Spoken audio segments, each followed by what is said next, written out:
The night air was crisp as Jack gripped the steering wheel of his worn-out taxi, the familiar hum of the engine punctuated by the occasional flicker of streetlights as he cruised down the quiet, downtown streets. It was just another typical evening for him, hauling late-night passengers from one place to another, counting the dollars that trickled in slowly, as always. Life had a way of staying the same for Jack, predictable, routine, and ordinary. At least until tonight. His radio crackled, breaking the monotony. "Hey, Jack, got a ride for you. Pick up on 5th and Pine. Rich guy type, heading to the airport." "You in?" Jack sighed. Another high roller looking to get to a plane. It wasn't a bad gig. Tips were usually good, but he hated the crowd that came with it. He was just about to decline when something made him say yes. He couldn't shake the feeling that tonight was different. The passenger was waiting outside a sleek, black building, looking like he'd just stepped out of a tech conference or some high-stakes business meeting. He was tall, with an air of confidence that practically screamed money. The man slid into the back seat with ease, offering Jack a polite but brief nod. "Airport," the man said, in a voice that wasn't particularly friendly, but wasn't rude either. It was the kind of voice that made you feel like you weren't supposed to ask questions. Jack threw the car into gear and merged onto the highway. For a while, the ride was silent except for the hum of tires on the asphalt. Jack tried not to look at his passenger in the rearview mirror, but curiosity crept in. There was something about him that seemed oddly familiar. Maybe he'd seen him on the news? As they hit a stretch of road, the man finally spoke. "You ever wonder what your life would be like if you just changed everything? Left it all behind and started over?" The question hung in the air like a riddle. Jack's eyes flicked to the rearview mirror, surprised. The man didn't seem the type to make small talk. Can't say I have," Jack replied, trying to keep his focus on the road. He wasn't one to dive into deep conversations with strangers. But the man's words felt weighty, like they meant something. The man let out a soft chuckle, almost to himself. Most people don't. But sometimes, all it takes is a moment. A single choice. Jack shifted uneasily in his seat. This was getting weird. His gut told him to stay silent, but his curiosity pushed him forward. "What kind of choice?" Jack asked, almost without thinking. He regretted it immediately, but it was too late. The man turned his gaze toward him, locking eyes through the mirror. "I'm about to make one. You're about to make one, too." Jack blinked, unsure how to respond. He could feel his heart rate quicken. Was this guy some kind of weirdo? Or worse, a con artist trying to mess with him? The man didn't wait for an answer. Instead, he reached into the inside pocket of his jacket and pulled out a small envelope. Without a word, he slid it across the seat to Jack, who barely had time to react before the man spoke again. "Don't open it until you're alone," he said, his voice now carrying an unmistakable weight. "And whatever you do, don't ignore it." Jack stared at the envelope in his hand, confused and uneasy. It wasn't like anything Jack had ever experienced in his years of driving a cab. Rich people didn't just hand over envelopes with cryptic instructions like that. They were too busy for that kind of nonsense. But as Jack glanced back at his passenger, the man was already looking out the window, lost in his own thoughts as if the encounter meant nothing at all. Jack had no idea what he had just gotten himself into. Jack's hands gripped the steering wheel tighter as he drove, still holding the strange envelope between his fingers. The man in the back seat hadn't said another word since handing it to him, and the silence felt suffocating. It was almost as if the note had taken on a life of its own, weighing heavily in Jack's lap, demanding attention. But the man's last words echoed in Jack's mind, "Don't open it until you're alone." Jack wasn't sure what it was about that line, but something told him he had to obey. The message was clear. This wasn't just some ordinary passenger. As Jack navigated through the empty streets, his mind wandered back to how he ended up behind the wheel of this old taxi, driving the same roads day after day. He was 42, too old to still be working this job, yet too deep in debt to see a way out. This wasn't where he had imagined himself at this point in life. He remembered when things used to be different. He had dreams, once, big dreams. He'd grown up in a modest neighborhood, raised by a single mom who did everything she could to keep their small family afloat. Jack had always been a hard worker, someone who believed that with enough effort, he could change his life. He'd met Lily's mother, Rachel, when he was in his early 20s. They fell in love fast, and before long, they were married. They had big plans, a house with a white picket fence, a future that stretched out ahead of them like an endless road. But things didn't turn out that way. Rachel had wanted a bigger life, something beyond Jack's quiet, steady existence. Her aspirations clashed with his practical nature, and after a few years, the cracks started showing. The fights became more frequent, the conversations colder, until Rachel packed her bags and left one rainy night, taking their daughter with her. Jack was left in that empty house, alone, with nothing but a pile of bills and a broken heart. He didn't want to think about Rachel anymore, or Lily, for that matter. The guilt of being a part-time father, of missing out on her childhood, was something that haunted him every day. He saw his daughter every other weekend, but he knew it wasn't enough. They both deserved more than what he could give. The taxi job was a result of everything that had gone wrong. He had been a warehouse manager, working long hours, scraping by. But when the company folded, he found himself out of work and drowning in debt. The taxi had been his way out, his only way to make ends meet. And now, at 42, he was still driving strangers through the same streets, day in and day out. But tonight, as he glanced at the envelope again, Jack felt something stir deep inside him. Could this be the change he had been waiting for? Could this mysterious note be the key to something bigger than the life he had settled into? His thoughts were interrupted as the familiar neon glow of his apartment complex loomed ahead. He pulled into the parking lot, his mind racing, as if the world outside had stopped moving. The envelope was still in his hand, calling to him. He had promised himself he would wait until he was alone to open it, and now the moment had come. Jack shut off the engine and stepped out of the taxi, the cool night air biting at his skin. He looked around at the worn-down buildings that had been his home for the past few years.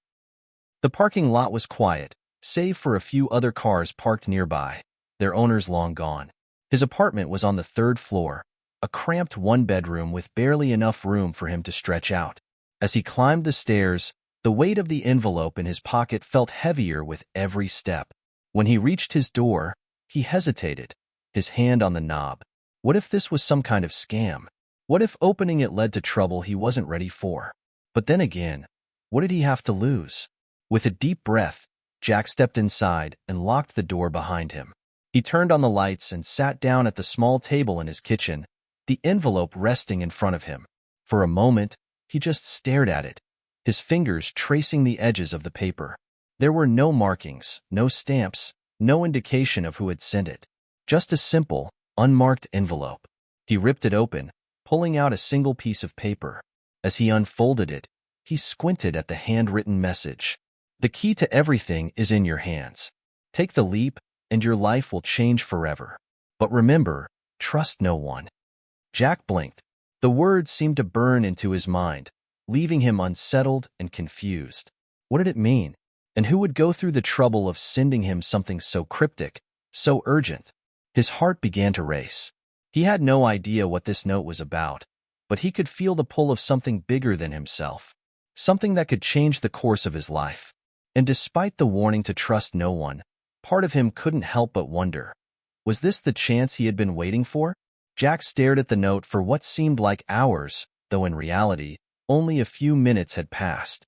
The message lingered in his mind, unsettling him with its cryptic words. The key to everything is in your hands. Take the leap, and your life will change forever. But remember, trust no one. He couldn't shake the feeling that this was more than just some random piece of advice. It felt intentional.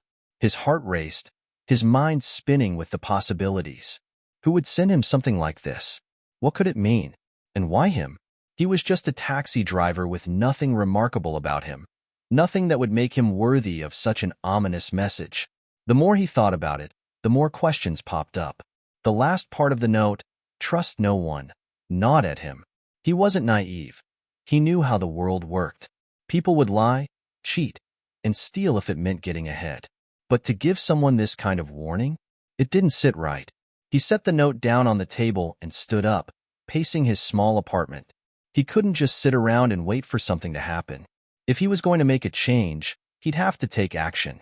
But what action? His eyes landed on the clock on the wall. It was past midnight. He could call it a night and go to bed, hoping the message would somehow make more sense in the morning. But a strange sense of urgency tugged at him. Something inside him whispered that this was the moment he had been waiting for, whether he understood it or not. He ran his fingers through his hair, frustration mounting. What did he have to lose? The life he was living wasn't one he wanted to continue. He was stuck in a dead-end job, his daughter growing up without him fully present, his past haunting him. Maybe it was time to take a risk, to trust the note, even if it made no sense. With a deep breath, Jack grabbed his jacket and headed back out the door. He didn't know where he was going or what he was looking for, but he had to find something. The note had promised change, and Jack wasn't about to let an opportunity slip through his fingers. The streets were quieter now, the late-night rush all but gone. Jack's footsteps echoed in the empty alley as he walked, the cool air biting at his face. His taxi was still parked out front, its headlights dim. He reached for his phone, thinking about what he could do next. Could the note be connected to the wealthy passenger from earlier? Was it some sort of test or game? As he typed, his phone buzzed in his pocket. It was a text message from Lily. "Hey, Dad. I miss you. Are you coming to see me this weekend?" Jack's heart sank. Every time Lily reached out, it reminded him of everything he had failed to do. He hadn't been there when she needed him, and now, as she was growing older, he couldn't help but feel like an outsider in her life. He hadn't even been able to afford a better gift for her birthday last month. He hesitated, staring at the screen. He typed back quickly, "I'll be there this weekend, kiddo. Promise." He couldn't afford to break her heart again, even if it meant pretending everything was okay when it wasn't. He shoved the phone back into his pocket and looked up, suddenly aware that he had wandered far from his apartment. The note's words echoed in his mind again. "Take the leap, and your life will change forever." Jack didn't know what kind of leap he was supposed to take, but something told him it wouldn't be as simple as just stepping outside his comfort zone. There was a part of him, a tiny flicker of hope, that thought this might be his shot at redemption, at fixing the things that had gone wrong in his life. A car passed by, its headlights briefly lighting up the shadows of the street. Jack looked up and saw a familiar figure standing on the corner. Rachel? His ex-wife. Jack froze. His heart skipped a beat. What was she doing here? The last time they had spoken was months ago, when she had come to pick up Lily. He hadn't expected to run into her, certainly not tonight. Not like this. Rachel was standing in front of the local diner, her arms crossed, as if she was waiting for someone. She looked different, tired, worn, maybe even a little lost.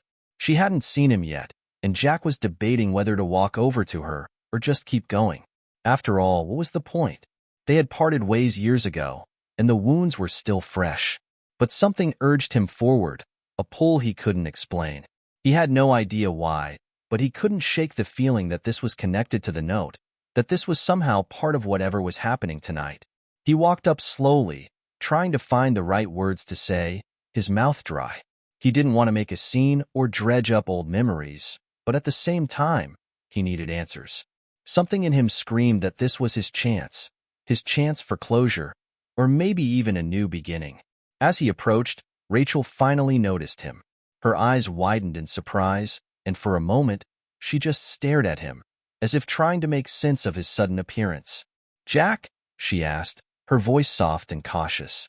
"What are you doing here?" Jack stood there for a moment, caught off guard by the sudden appearance of Rachel.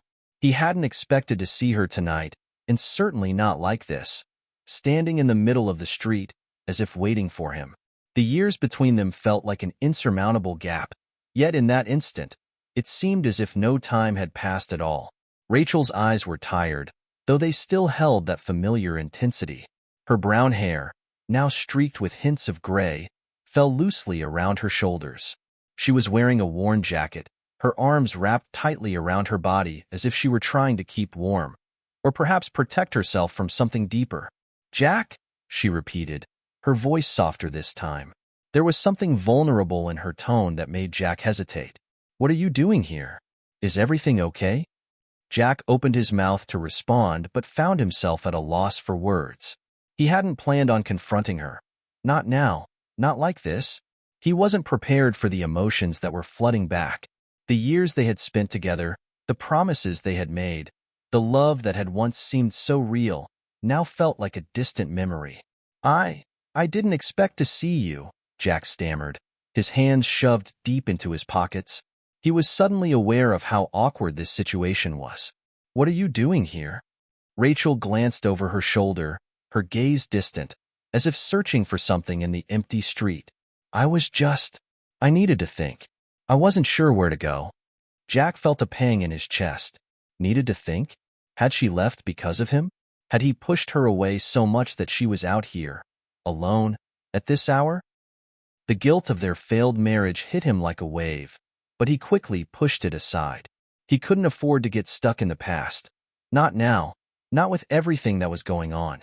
Look, Rachel, Jack said, trying to keep his voice steady. It's been a while, and I know things haven't been easy. But are you okay? You look. I'm fine. Rachel cut him off, her tone sharp. I'm fine, Jack. I don't need you to worry about me. Jack felt the sting of her words, but he understood. She had been independent for years, and he had no right to insert himself into her life again. Not like this. I just don't know where to turn anymore, Rachel said after a long pause, her voice quieter now, tinged with something Jack couldn't quite place.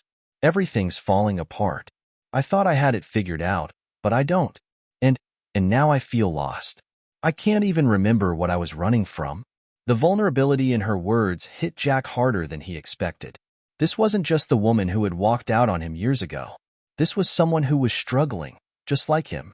Someone who felt the weight of their choices, of the roads they had taken.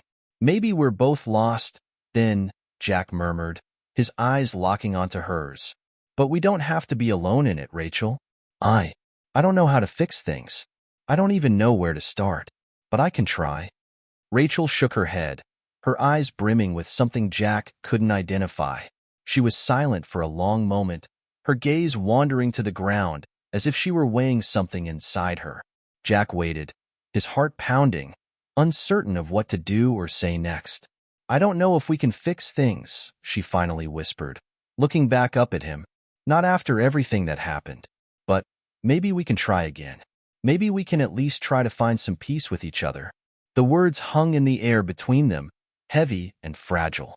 Jack felt the weight of them settle in his chest, like a promise, a plea, or maybe both. I think we should start by taking one step at a time, Jack said, his voice thick with emotion. We don't need to have all the answers right now, but we can start by being honest. With each other, with ourselves. Rachel nodded slowly, her expression softening. She didn't say anything at first, but Jack could see a flicker of hope in her eyes. For the first time in years, it seemed like they might be able to rebuild something. Something real, something that was built on trust and understanding, not the ghost of their past. Before Jack could say anything else, his phone buzzed in his pocket, breaking the moment. He pulled it out quickly, glancing at the screen. It was an unknown number. He hesitated, unsure whether he should answer, but the urgency of the situation made him press the answer button. Hello? Jack said, his voice slightly shaky. A deep, calm voice answered, and for a moment, Jack couldn't place it. Jack, this is Elon Musk, the voice on the other end of the line said, and Jack's heart skipped a beat. I hope you're ready for what's coming. Meet me at the old warehouse on 5th and Pine. Come alone. It's time to take the leap. The line went dead before Jack could respond. He stared at the phone, his pulse racing. Was this a prank? Was this related to the note? Or was it something else entirely? Rachel noticed the change in his expression, her brow furrowing. What's wrong? Who was that? Jack swallowed hard, his mind spinning. He didn't know what to say, didn't know how to explain this. Elon Musk? The name echoed in his head like a distant memory, something he had heard of but never imagined would be tied to his life in such an unexpected way. I think I've got to go, Jack said, his voice trembling. I don't know what this means, but I have to find out. Rachel watched him, confusion and concern in her eyes. But Jack didn't wait for an explanation. He turned quickly, his mind focused on the next steps, on what the note, the call, and now the cryptic message all meant. One thing was certain. His life was about to change in ways he couldn't yet comprehend. Jack stood frozen for a moment, his phone still pressed against his ear, the mysterious words of Elon Musk echoing in his mind. His body felt numb, as though the ground had been pulled out from under him. "Meet me at the old warehouse on 5th and Pine. Come alone. It's time to take the leap." He had no idea what to think. Elon Musk? The name carried weight, power, and a world of possibilities. But why would someone like him be contacting Jack? What did he mean by the leap? Rachel was still watching him, concern deepening in her gaze. She took a step forward, her voice hesitant. "Jack, what is it? Who was that?" Jack turned slowly, still trying to make sense of what had just happened.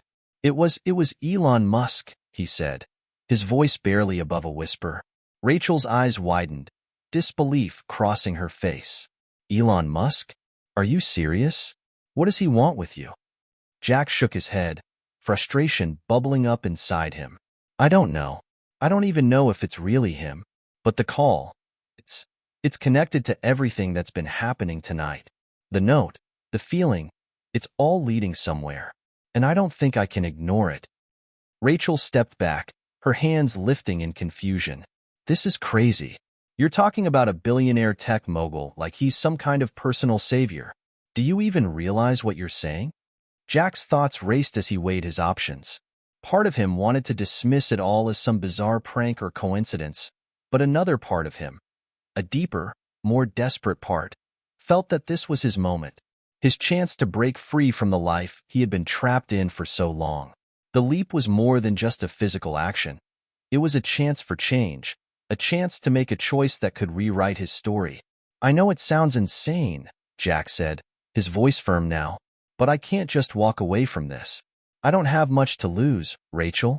I've been stuck in this rut for years. This could be the chance I've been waiting for." Rachel stood still, studying him for a long moment, her face a mix of worry and frustration. "Jack, think about this. You don't even know what's really going on. What if this is some kind of setup? What if you're walking into something dangerous?" Jack looked at her, torn between the fear of the unknown and the longing for something more, something better. His mind flashed to Lily, his daughter. Could he risk his life and their future on some cryptic message? Could he really trust someone like Elon Musk? But then he remembered the note, the one that had started this whole thing. "Take the leap, and your life will change forever." He had no idea what that meant, but he knew that this moment, standing here with Rachel, was the perfect crossroads. He had to decide. "I can't explain it," Jack said, his voice low, "but I have to do this. For me. For Lily. I can't keep living the way I have been." Rachel sighed deeply, her gaze softening. She reached out, placing a hand on his arm. "I can't stop you, Jack. I know you have to make your own choices. But please, just be careful. Don't do anything reckless." Jack nodded, the weight of her concern hanging in the air between them. He appreciated her words, but he knew that this was something he had to do on his own. Without another word, Jack turned and began walking toward the street corner, his mind set.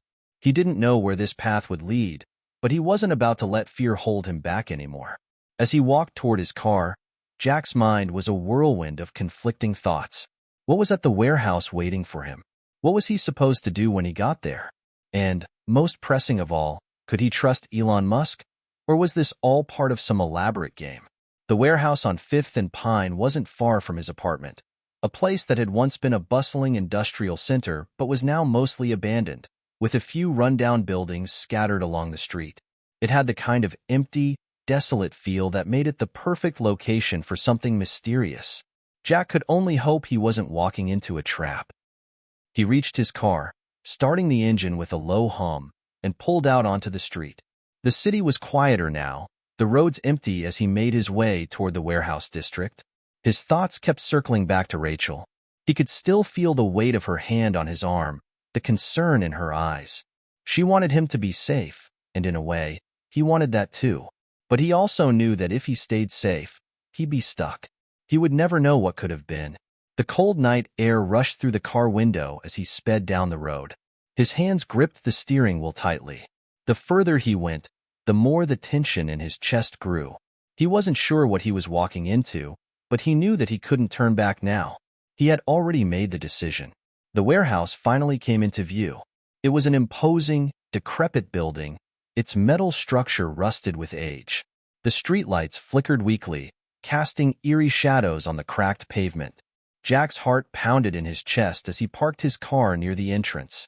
He killed the engine and sat in the silence for a moment, the weight of his decision settling heavily on him. This was it. Jack got out of the car, his boots crunching on the gravel as he approached the building. The door to the warehouse was slightly ajar, and a faint light spilled out from within. His instinct screamed at him to turn around, to run back to the safety of his apartment, but he fought them down. This was the leap. This was his chance. He stepped inside. The moment Jack stepped into the warehouse, a chill ran through him. The air was thick with dust and the smell of rust, the kind of place where time had long since stopped maturing. The floor beneath his boots creaked with every step, echoing in the vast emptiness of the room. Faint light flickered from a set of exposed bulbs hanging from the ceiling, casting long, ominous shadows on the walls. He hesitated, his heart pounding in his chest. This place felt wrong, like something was waiting for him in the darkness. But he had come this far. He couldn't turn back now. "Hello?" Jack called out, his voice breaking the eerie silence. The sound bounced off the concrete walls, amplifying his unease. No answer. He took another step forward, his eyes scanning the room. The space appeared abandoned. Nothing more than piles of old equipment, forgotten crates, and broken windows. But then, something caught his eye. In the far corner of the warehouse, a small table stood in the middle of the floor, bathed in the faint light from above. It looked like it had been placed there deliberately. Jack's pulse quickened. Was this it? The place Elon had told him to come to? He walked toward the table, each step more hesitant than the last. As he got closer, he noticed something unusual, an envelope sitting neatly in the center of the table. The envelope was unmarked, save for a single, unmistakable symbol embossed in gold on its surface. The SpaceX logo. Jack stopped in his tracks, his breath catching in his throat. This was real. This was no joke. He hadn't been led here on a whim. This was something bigger, something important. He reached for the envelope, his fingers trembling as he picked it up. The weight of it felt significant, heavy with purpose. As he lifted the flap and pulled out the contents, he saw a small piece of paper folded inside. Unfolding it, Jack's eyes scanned the cryptic message written in sharp, precise handwriting. What you are about to learn will change everything. The world you know is only a shadow of what is possible. Come to the launch site at dawn. You will not walk away the same. Jack's mind raced. A launch site? What was this about? His head was spinning with questions, but there was no time to waste. The message was clear. He had to go. Just as Jack was about to stuff the note back into the envelope, a voice echoed through the warehouse, sending a jolt of adrenaline through his body. You came. Jack spun around, his heart hammering. There, standing in the doorway, was a figure Jack instantly recognized. It was Elon Musk, but not in the way he had expected. Elon looked different in person, dressed in a simple black jacket with his signature intensity in his eyes. But there was something off about his demeanor. He didn't look like the confident billionaire Jack had seen in media interviews. Instead, he appeared weighed down, like he was carrying the burden of 1,000 secrets. Mr. Musk? Jack's voice trembled, uncertain how to address the man who had now become part of his life in the strangest way possible. Elon smiled, but it wasn't the kind of smile you'd expect from someone in his position. It was something darker, more enigmatic. You're here, he said, his tone calm but laced with something else, something Jack couldn't quite place. You, Jack stammered, his words caught in his throat. You left me the note. You called me. What's going on? What is all this? Elon stepped further into the room, his eyes scanning Jack carefully as if evaluating him. It's time you understood, he said, his voice low and deliberate. There's a reason you're here tonight.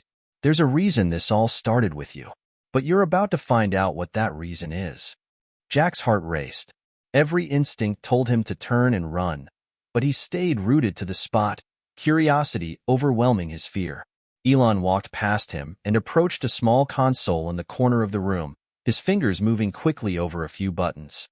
A loud mechanical hum filled the air, and suddenly, a hidden door on the far side of the warehouse creaked open. Jack's eyes widened. Beyond the door was a narrow corridor that led to another room, this one much smaller and more modern than the dilapidated warehouse. The lights in this room were bright, and several large monitors lined the walls, displaying images that Jack couldn't immediately decipher. Elon turned to him, his expression unreadable. "Come with me," he said. "You'll understand soon enough." Jack hesitated, but then followed him into the corridor. The air grew colder as they walked, and Jack's sense of unease only deepened. This was no longer just a simple meeting. This was something else entirely, something far beyond anything he had ever imagined. They reached the small room, and Elon gestured for Jack to sit in a chair at the center. The monitors flickered to life, showing images of what appeared to be rockets, huge, sleek spacecrafts that seemed to defy the laws of physics. But there was something strange about the footage. It wasn't just a typical space mission. These rockets were different. They were part of something new, something Jack couldn't quite comprehend. "Do you know why you're here?" Elon asked, his voice still calm, though there was an intensity beneath the surface. Jack shook his head, his mind racing. "No, I have no idea." Elon looked at him for a long moment, then sighed. "Because you're about to play a part in something that will change the world. A revolution, Jack. A leap for humanity." The words hit Jack like a punch to the gut. His breath caught in his throat as the weight of what Elon was saying sank in. "A revolution? A leap for humanity? Who are you really?" Jack asked, his voice shaky, the question slipping out before he could stop himself. Elon's gaze softened just slightly. "You'll understand in time. But right now, it's not about me. It's about you, and the choice you're about to make." Jack stared at him, the gravity of the situation dawning on him. This wasn't just about some crazy stunt or random encounter. This was about something that could alter the course of his life, and possibly the entire world. "What do you want me to do?" Jack asked, his voice barely above a whisper. Elon stepped closer, his eyes locked onto Jack's. "The leap isn't just a metaphor, Jack. It's a literal choice. You can stay here, stuck in your ordinary life, or you can take the next step. The future is waiting for you." Jack's heart raced. The tension in the room was unbearable, and for a split second, he felt the weight of the decision pressing down on him like a physical force. "Elon," Jack said, swallowing hard. "What's really going on here? What's the catch?" Elon's lips curled into a small smile. "There's no catch, Jack. Just the future." The room seemed to hold its breath. Jack sat in the chair, his mind reeling. The words Elon Musk had just spoken echoed in his head, the weight of them almost unbearable. The future is waiting for you. But what did that really mean? What future was Elon talking about? And why him? Elon stood across the room, his eyes fixed on Jack with an intensity that made him feel exposed, like a bug under a microscope. There was no warmth in Elon's gaze, only a quiet urgency, a need for Jack to understand something. "The leap isn't just a metaphor," Elon had said. But what if it was? What if this was all a test, some psychological game to see if Jack was brave enough to take the next step? "Why me?" Jack blurted out, breaking the silence. His voice trembled with uncertainty, but the question had to be asked. "Why did you choose me? I'm just a regular guy." Elon's lips curled into a small, knowing smile, but it didn't reassure Jack. If anything, it made him feel even more exposed. "You're not just a regular guy, Jack," Elon said softly. "Not anymore. You've been chosen because you have something most people don't, the ability to see beyond the ordinary. You've lived your life in the shadows, but there's more to you than you realize." Jack's brow furrowed in confusion. What was Elon talking about? He was just a guy trying to get by, a single father trying to provide for his daughter. How could he have something special?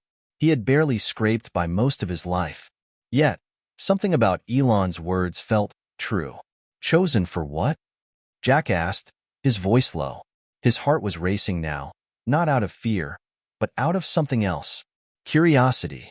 The kind of curiosity that drives people to do reckless things, to make decisions they can never take back. Elon stepped closer, the shadows of the room growing longer with his movement. You're here because you have potential. You just haven't tapped into it yet.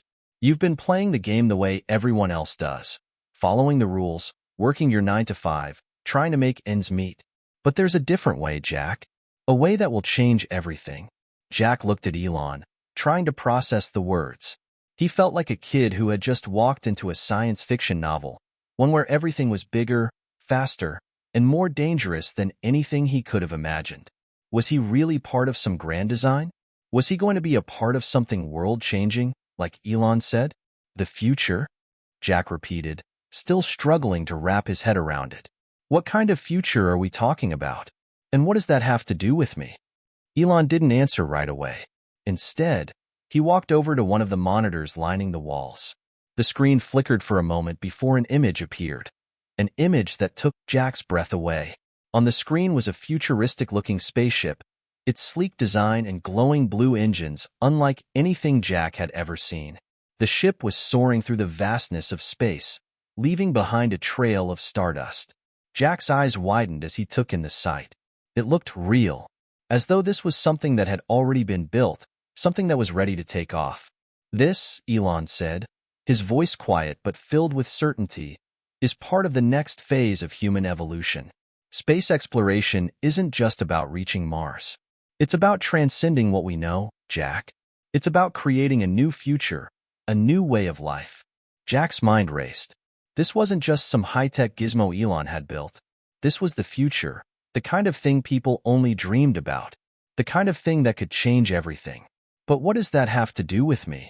Jack asked, his voice barely more than a whisper. Elon turned to face him, his expression intense. You've been chosen to help us make this happen.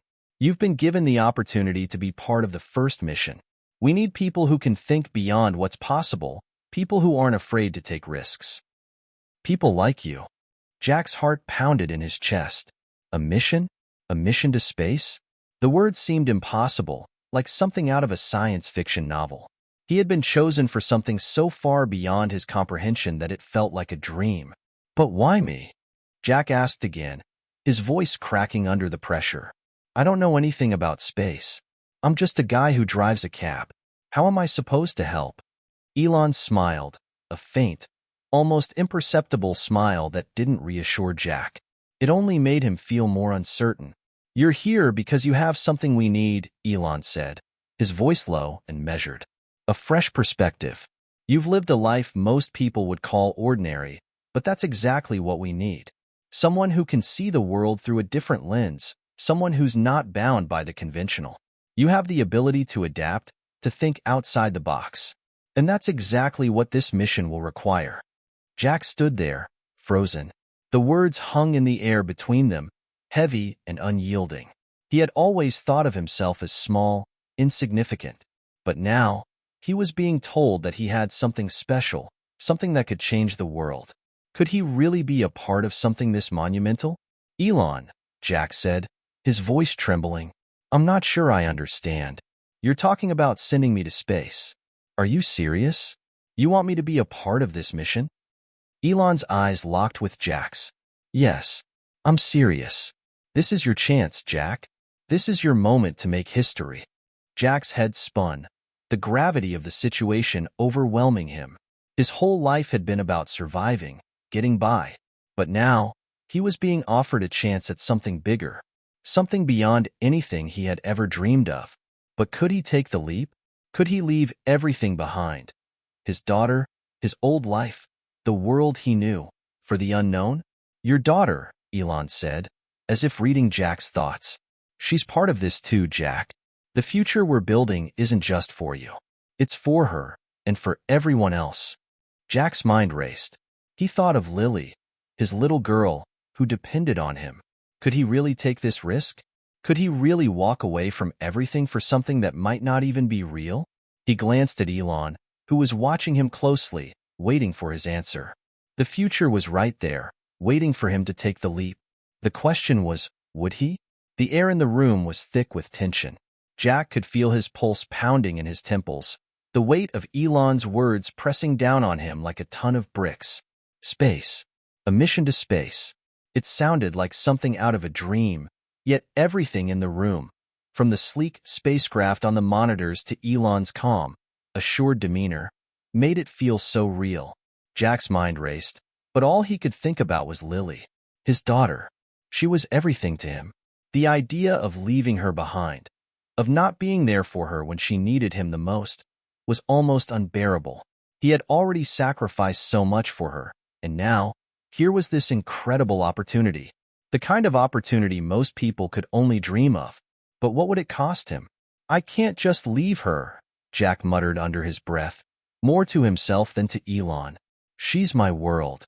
Elon didn't flinch at Jack's words. Instead, he moved closer, his expression thoughtful, as if he had expected Jack to feel this way. I understand your hesitation, Elon said quietly, but this mission isn't just about you. It's about creating a future for everyone, including Lily. She'll be part of something much bigger than herself if you decide to take this leap. She'll live in a world where humanity has taken its first steps toward the stars. And when she's older, she'll know that her father helped make it happen. Jack's throat tightened at the thought. He imagined Lily, all grown up, looking at him with pride, knowing that he had been part of something world-changing. But was that worth the sacrifice? The thought of being away from her, of missing her childhood, haunted him. Could he really make this kind of choice? But Elon wasn't done. I'm not asking you to abandon her, Jack, he continued. You'll be a part of something that will benefit her and millions of others. Your role in this mission will be crucial. You're not just a passenger on this journey. You'll be shaping the future, paving the way for others to follow. Jack rubbed his temples, trying to process the whirlwind of thoughts in his head. He wanted to believe in what Elon was saying. He wanted to be part of something bigger, something that mattered. But the idea of leaving Lily behind was tearing him apart. He thought back to the moments they had shared, her laughter, the way she would curl up next to him when she was scared, the way she looked at him with pure trust. He was all she had. Could he really leave her? You're asking me to choose between my daughter and the future? Jack's voice was thick with emotion, his eyes darkening with conflict. Elon nodded solemnly. I'm asking you to choose what kind of future you want to build. For her, for yourself, for humanity. This isn't just a choice for you, Jack. It's a choice that will ripple through time. Every step you take, every decision you make, will affect the world in ways you can't even imagine. Jack stared at the floor, his mind spinning in circles. He could feel the weight of the decision settling in his chest, suffocating him. This wasn't just about leaving his job behind or stepping into the unknown. It was about choosing a legacy that could change the course of history. What if I fail? Jack finally asked, his voice barely audible. What if I go and I can't handle it? What if I'm not cut out for this? Elon stepped forward, his gaze softening with understanding. You're already doing something brave by being here. Choosing to take this step is the first act of courage. The rest will follow. Jack looked up at Elon, searching his face for any sign that this was some elaborate ruse. But there was nothing but sincerity in Elon's eyes. And that sincerity, combined with the mystery, the grandeur of what he was being offered, made it harder to walk away.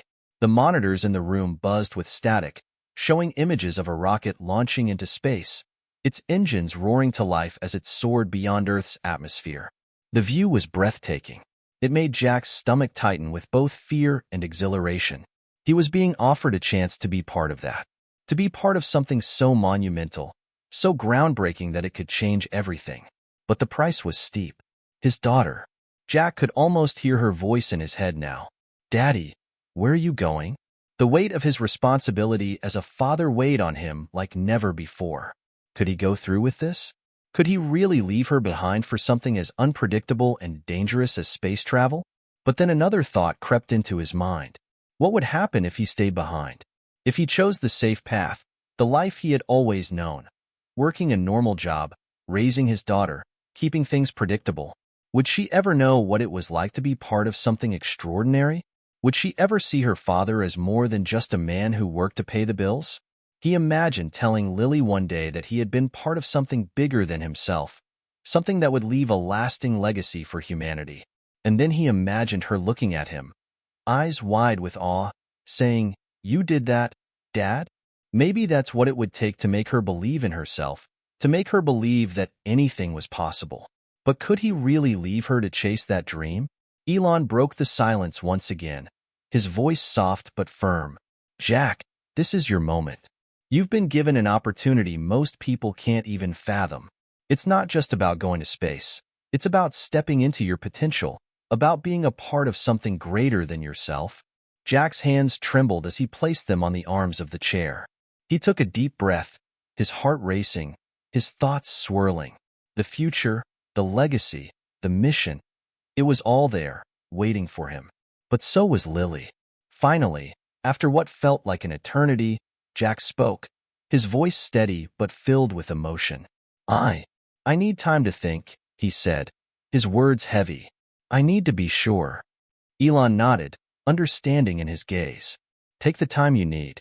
But remember, opportunities like this don't come often. The future won't wait forever. Jack stood, his legs shaking, and walked to the window. He looked out over the city, the night stretching out before him like an endless void. This was his crossroads, the biggest decision of his life. Could he take the leap? Jack sat in his apartment, staring blankly at the wall. The city lights twinkled in the distance, but the view that once gave him a sense of peace now seemed distant, like it belonged to someone else. His mind was consumed by the conversation with Elon. The possibility of traveling to space, to be part of something that could change the future, was like a dream he couldn't shake. But then there was Lily, his little girl. His heart ached at the thought of leaving her behind. The weight of the decision was unbearable, pulling him in two directions. The future, a legacy that could echo through history, lay just beyond his grasp. But the cost, the fear of leaving Lily without her father, of missing out on her childhood, kept him rooted in place. He ran his hands through his hair, his thoughts in turmoil. Every moment of the past few days felt like a whirlwind, a blur of uncertainty and possibility. He had spent hours pacing, trying to find clarity, but it only seemed to make the choice more difficult.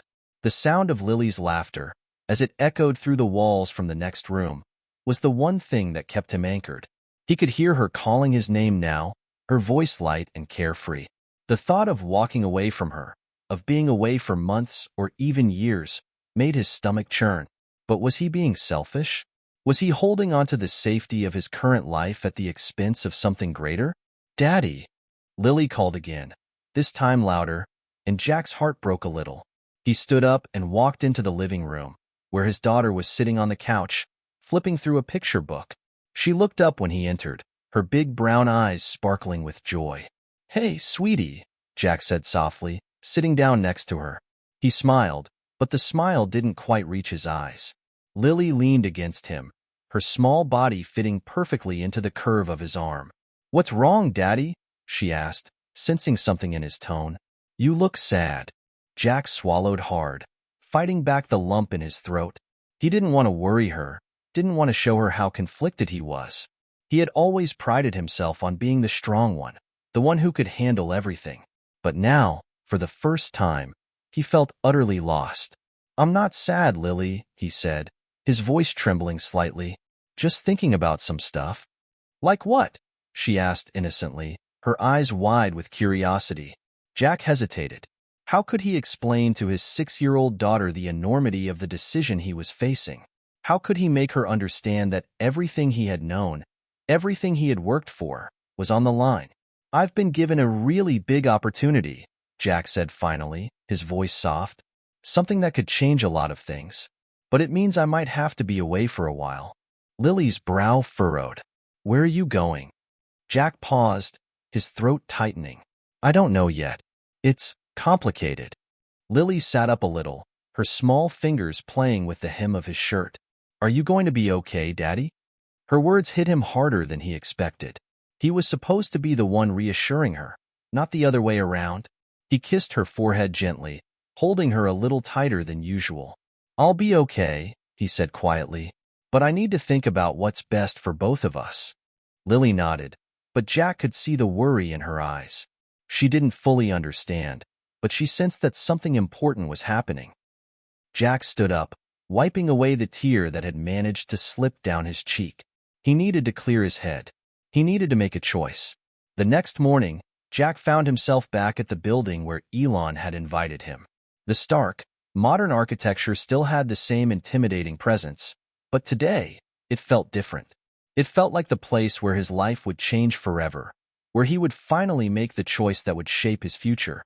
As Jack entered the building, he was greeted by the same assistants who had led him through the high-tech hallways before. They ushered him into the conference room, where Elon was already waiting. The air was thick with anticipation, but Jack's nerves had settled. Today, he would make the decision.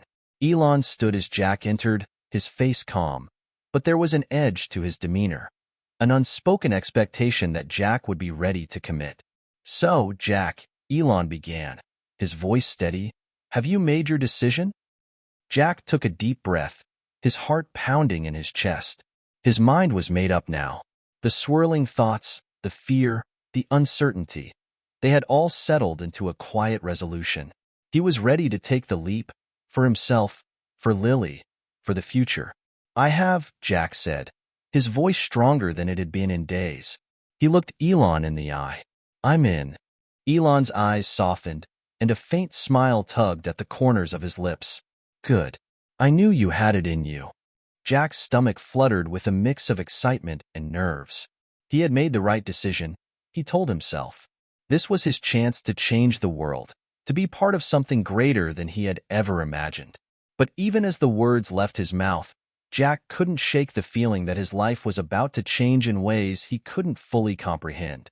He was stepping into the unknown, into a future that would test him in ways he never expected. And as he left the room, feeling the weight of his decision, a new sense of determination filled him. He wasn't just doing this for himself. He was doing it for Lily, for their future. Jack sat in his apartment later that evening, the gravity of his decision slowly sinking in. The phone call with Elon Musk had confirmed it. He was officially part of the mission. His heart pounded in his chest as he stared at the contract in his hands, the ink still fresh on the page. He had made his choice. Now there was no turning back. The reality of what lay ahead settled over him like a storm cloud. The first stage of the mission, the preparation, the training, would begin in just a few days. And soon after, the launch. "Daddy, what's that?" Lily's voice snapped him out of his reverie. She was standing in the doorway of the living room, her small hands gripping the frame. Jack smiled faintly, his eyes softening when they met his daughter's curious gaze. It was a bittersweet smile. "It's just some paperwork, sweetie. Nothing for you to worry about," he said, trying to sound casual. Lily stepped further into the room, her wide eyes fixed on the contract. "Is it the thing you were talking about? The big mission?" Jack nodded, his throat tight. "Yes, it's the mission I told you about. The one where I'm going to do something really important." Lily's face lit up with a mixture of confusion and awe. "Are you going to space, Daddy?" she asked, her voice filled with innocence. Jack's heart tightened. "Yes, sweetie.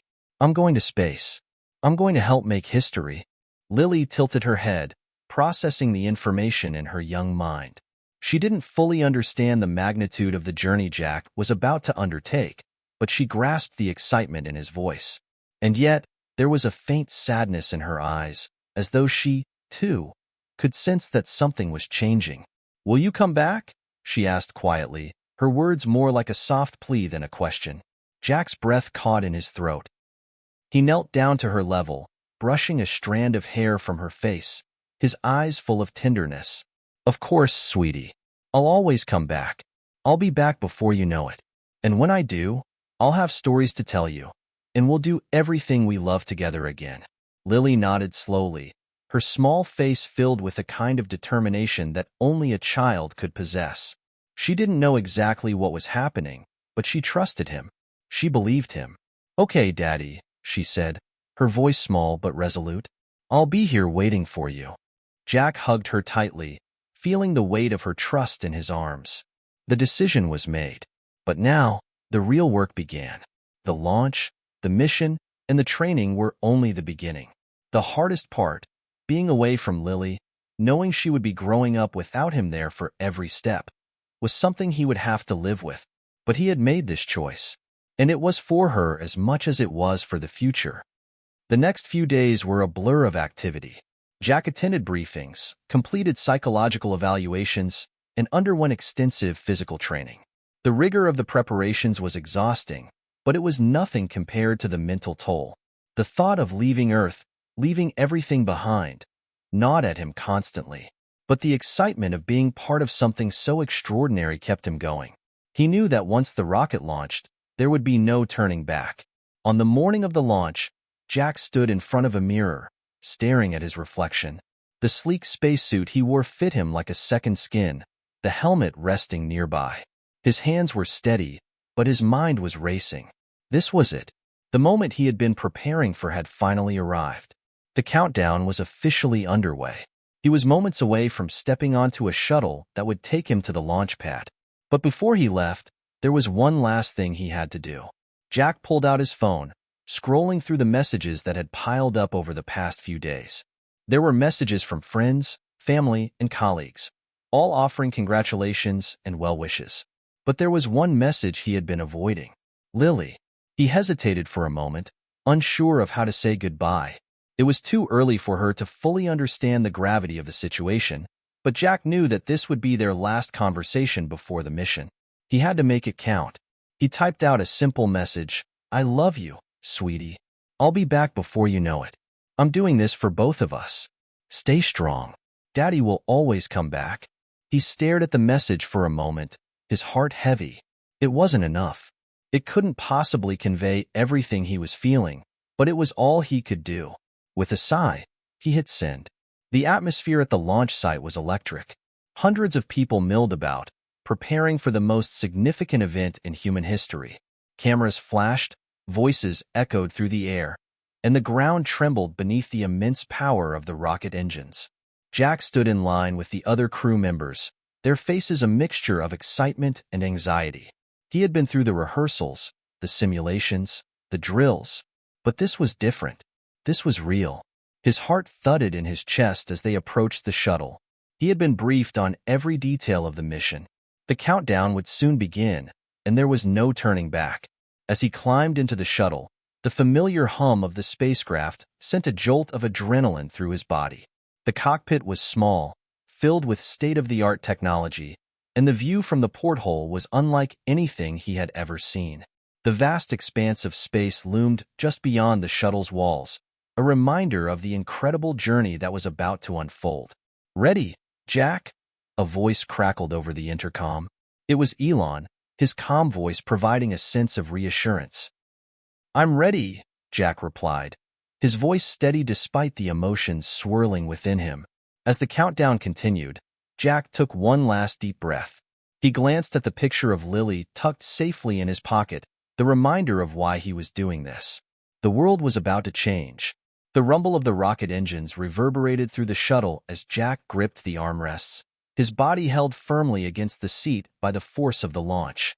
His heart raced in his chest, but his mind remained focused. This was it. The mission he had been preparing for his entire life had begun. The sound of the engines intensified, a deafening roar that threatened to shake the very foundations of the Earth. The countdown had hit zero, and with it, the shuttle had blasted off, piercing through the atmosphere like a spear cutting through the sky.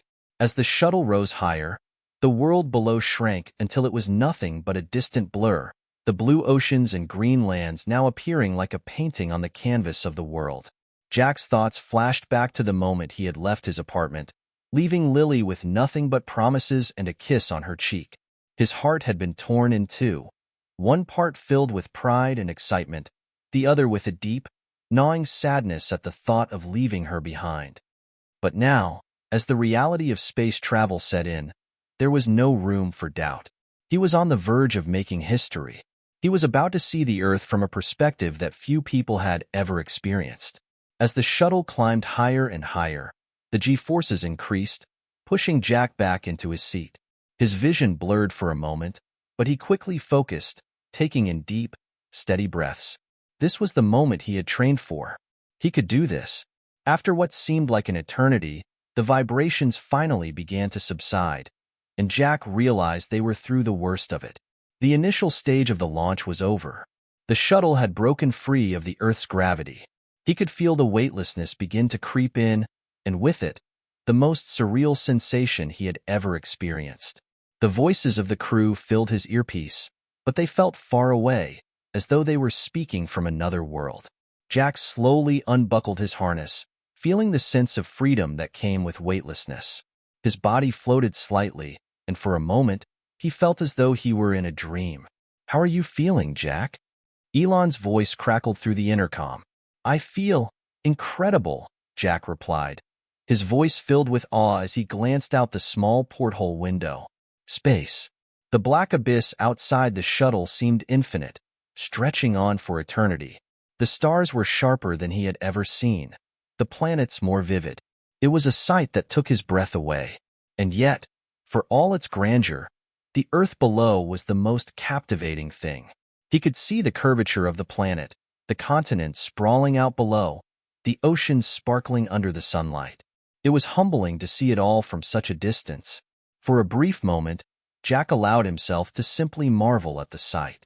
This was why he had made the decision. This was why he had left everything behind. Hours passed as the shuttle drifted through the vastness of space. The crew continued their work, checking equipment and preparing for the next phase of the mission. But for Jack, it was hard to focus on the task at hand. His mind kept wandering back to Lily. Was she okay? Was she scared? He found himself staring at the small hologram he had brought with him, a picture of Lily smiling up at him. It was the last image he had of her before leaving, and now it was his anchor in the cold silence of space.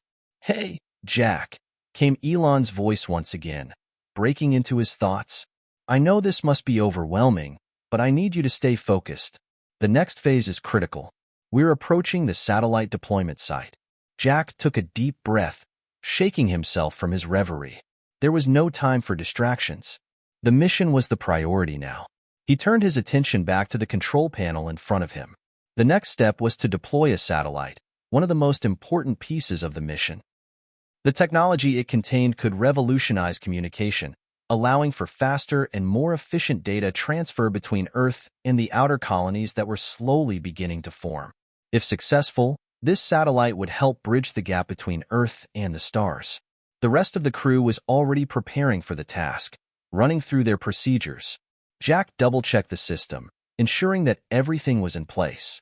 He could hear the quiet hum of the shuttle as it glided through space, and the thought of the satellite's significance weighed heavily on him. This was the moment. This was why he was here. "Ready when you are, Jack," Elon's voice came through, calm and authoritative. Jack nodded, even though he knew no one could see him. He pressed the button to begin the deployment sequence. The shuttle's systems came to life with a series of beeps, and the satellite, a sleek metallic object, slowly detached from its hold. It floated out into the void, disappearing into the vast emptiness. For a moment, Jack stared at the blackness beyond, feeling the sense of finality that came with the satellite's release. This was no longer just a dream or a theoretical project. It was real.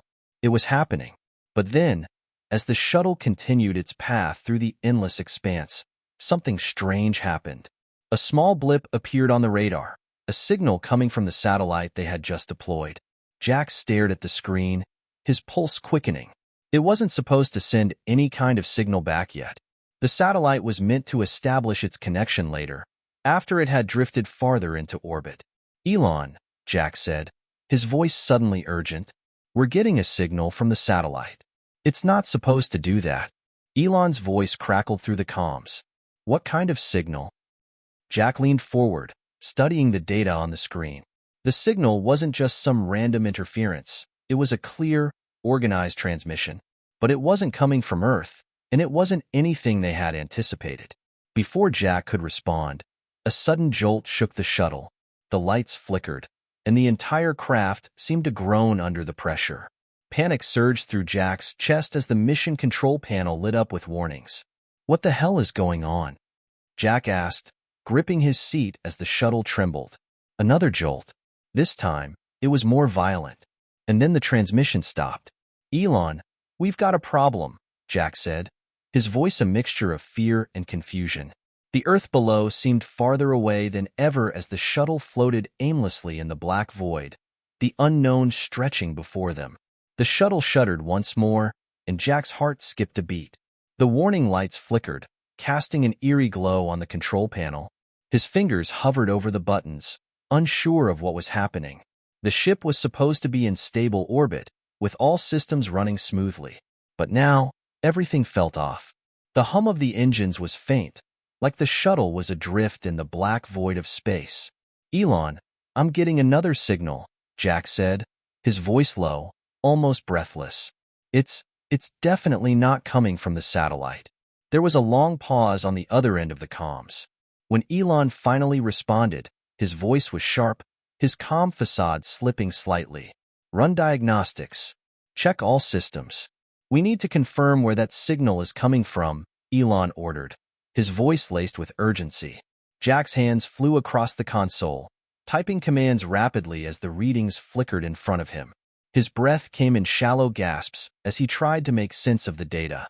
The signal wasn't coming from Earth. It wasn't even coming from the satellite. It was coming from somewhere deep in space, a location that Jack couldn't pinpoint, but he knew one thing for certain. It was too organized to be random interference. It was a signal meant to be received. A cold shiver ran down Jack's spine as he scanned the data once again. This wasn't normal. This wasn't part of the mission. "Elon, I'm detecting something else," Jack said, his voice barely above a whisper. "There's another object in our vicinity. I can't see it with the naked eye, but the radar is picking it up. It's moving towards us." The silence on the other end of the comms was deafening. Jack could almost feel Elon's gaze through the screen, his eyes scanning through the same data. Finally, Elon's voice returned, tight and controlled. "Stay calm, Jack. This is likely a glitch. We'll run more diagnostics. Just keep an eye on the radar." But Jack wasn't convinced. He had been trained to keep his cool. But this was different. He wasn't just looking at a random blip on a screen. The signal was deliberate, and the object was moving. He felt his stomach tighten. "I don't think this is a glitch, Elon. This is something else. Something is out there, and it's not just passing by." Elon's voice crackled, as though he was making quick calculations in his mind. "What do you suggest we do?" Jack hesitated, his mind racing. He knew this wasn't part of the mission, but instinct told him to be cautious. They couldn't afford to ignore it. They had no idea what they were dealing with. "We need to get a visual," Jack said, his tone firm. "I'm going to suit up. We need to see what's out there." Minutes later, Jack suited up in the space suit, his fingers trembling as he sealed the helmet. He had been trained for spacewalks, but this was different. He wasn't sure what they were about to face, but he knew they needed answers. The airlock door hissed as it opened, and Jack stepped out into the dark void of space. The shuttle's exterior was a brilliant contrast against the endless black, and the stars stretched out in all directions, more vivid than he had ever seen from Earth. For a moment, the sheer beauty of it all took his breath away, but he quickly shook the feeling off. There was work to do. He tethered himself to the shuttle's hull and floated toward the rear of the spacecraft, where the radar had been picking up the unknown object. His heart hammered in his chest as he drifted further away from the safety of the shuttle. Every instinct told him to turn back, but he had no choice now. As he floated into the darkness, Jack squinted, trying to make out any movement in the vast emptiness. It felt like an eternity before he finally spotted something. A faint glimmer, a silhouette against the stars. It wasn't a spaceship, but it was definitely something. It was small, almost like a craft, but it wasn't a shape he recognized, and it was moving toward him. The object was almost too far away to make out any details, but the closer it got, the clearer it became. It was metallic, with strange, unidentifiable markings across its surface. As it drew nearer, Jack's pulse quickened. What was this thing? Was it some kind of advanced technology? An alien spacecraft? His mind raced with possibilities, none of them comforting. "Jack, are you seeing this?" Elon's voice came over the comms, crackling with urgency. "I see it," Jack said, his voice tight. "It's not a satellite, Elon. It's something else. It's definitely not human-made." "Stay calm," Elon ordered. "We'll track it from here. Just don't approach it any closer. We don't know what it is or what it could do." Jack nodded, though he wasn't sure if Elon could hear it through the comms. His eyes were locked on the object now, hovering just outside his reach.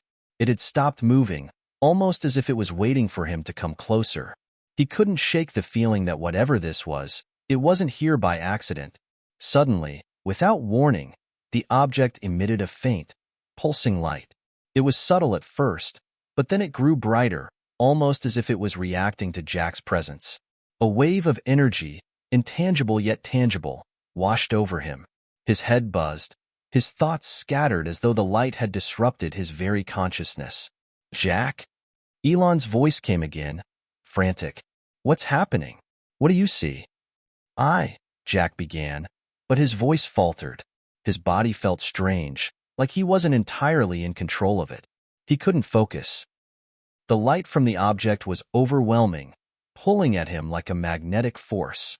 In an instant, Jack realized something terrifying. The object wasn't just sending a signal, it was communicating with him. A sharp, painful jolt shot through his head, and he gasped for breath, gripping the tether to steady himself. He had to get back to the shuttle. Jack, are you okay?" Elon's voice was a distant echo, now distorted by static. With everything in him, Jack fought to regain control. He snapped his gaze away from the object and pushed off from the hull, his body moving clumsily through space as he raced back to the shuttle. As he floated toward the open airlock, his mind reeled from the experience. What had just happened? Had the object been trying to communicate with him? Or had it been something far worse? Jack's heart pounded in his chest as he floated back toward the shuttle. The pulsing light from the mysterious object still burned in his mind, and his head throbbed with an eerie, disorienting buzz. The sensation lingered, like a shadow following him through the cold void of space. His breath was shallow, and the weightlessness of his body did little to steady his nerves. He could still feel the light's pull, strange, magnetic, and he was shaken, as though the experience had unlocked something inside him. As he reached the airlock, he activated the manual release, and the hatch slid open. He floated through it, desperate for the safety of the shuttle's interior. The hatch shut behind him with a soft hiss, sealing out the empty, vast blackness of space. He was back, safe. But was he? He slowly pulled off his helmet and tossed it aside, his fingers still trembling. He could hear Elon's voice crackling in his earpiece, but it felt muffled, distant. "Jack, talk to me. What happened out there?" Elon's voice, thick with concern, broke through the static. Jack exhaled sharply, wiping the sweat from his brow. It's hard to explain. It wasn't a satellite. It wasn't anything human-made. I don't even know how to describe it. You need to calm down. Come back to the cockpit, Jack, Elon instructed. We need to figure out what we're dealing with. Nodding mechanically, Jack made his way through the narrow corridor, his boots echoing in the quiet of the shuttle. The entire ship seemed to hum with an unnatural energy, the weight of the silence pressing in on him. He couldn't shake the feeling that something was off, something far beyond their mission, something much bigger. He entered the cockpit, where the rest of the crew had gathered, their faces illuminated by the soft glow of their instruments. All eyes were on him as he stepped inside. Elon stood from his chair, his brow furrowed, concern etched deep into his features. "Jack, what did you see?" Elon asked, his voice sharp. "I don't know," Jack replied, running a hand through his hair. "There was an object, small, metallic, and it was moving toward us. And then, he faltered, unable to find the words. It wasn't just a satellite or space debris. It was more than that. It seemed to react to my presence. The light, it was like it was trying to communicate with me." The room fell silent. The crew exchanged uneasy glances, but no one spoke. Jack's words hung in the air, heavy and uncertain. Finally, Elon broke the silence. "You're sure it wasn't just an anomaly?" Elon asked, his voice tight, trying to maintain control of the situation. "Something malfunctioning on the shuttle?" Jack shook his head, his hands clenched into fists at his sides. "No, Elon. It wasn't a glitch. The object, the way it moved, it wasn't random. It was deliberate. It's like it was aware of me." Another long silence passed before Elon spoke again, his voice calmer now but no less serious. "All right. Let's run some tests. We need to understand what this thing is and what it wants. The crew quickly got to work, checking the shuttle systems for any signs of interference. But Jack's mind was elsewhere. The memory of the light, of the strange feeling that had washed over him, wouldn't leave him. The sensation was still fresh in his mind, like a ghost lingering just out of sight. It wasn't until much later, when the data from the radar and sensors was analyzed, that something truly unsettling emerged. The object wasn't just near them. It had been following them for hours.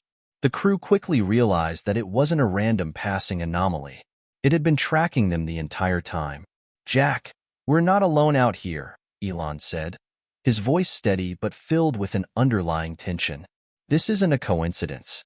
Someone, or something, has been following us, and we need to figure out why." Jack's stomach churned.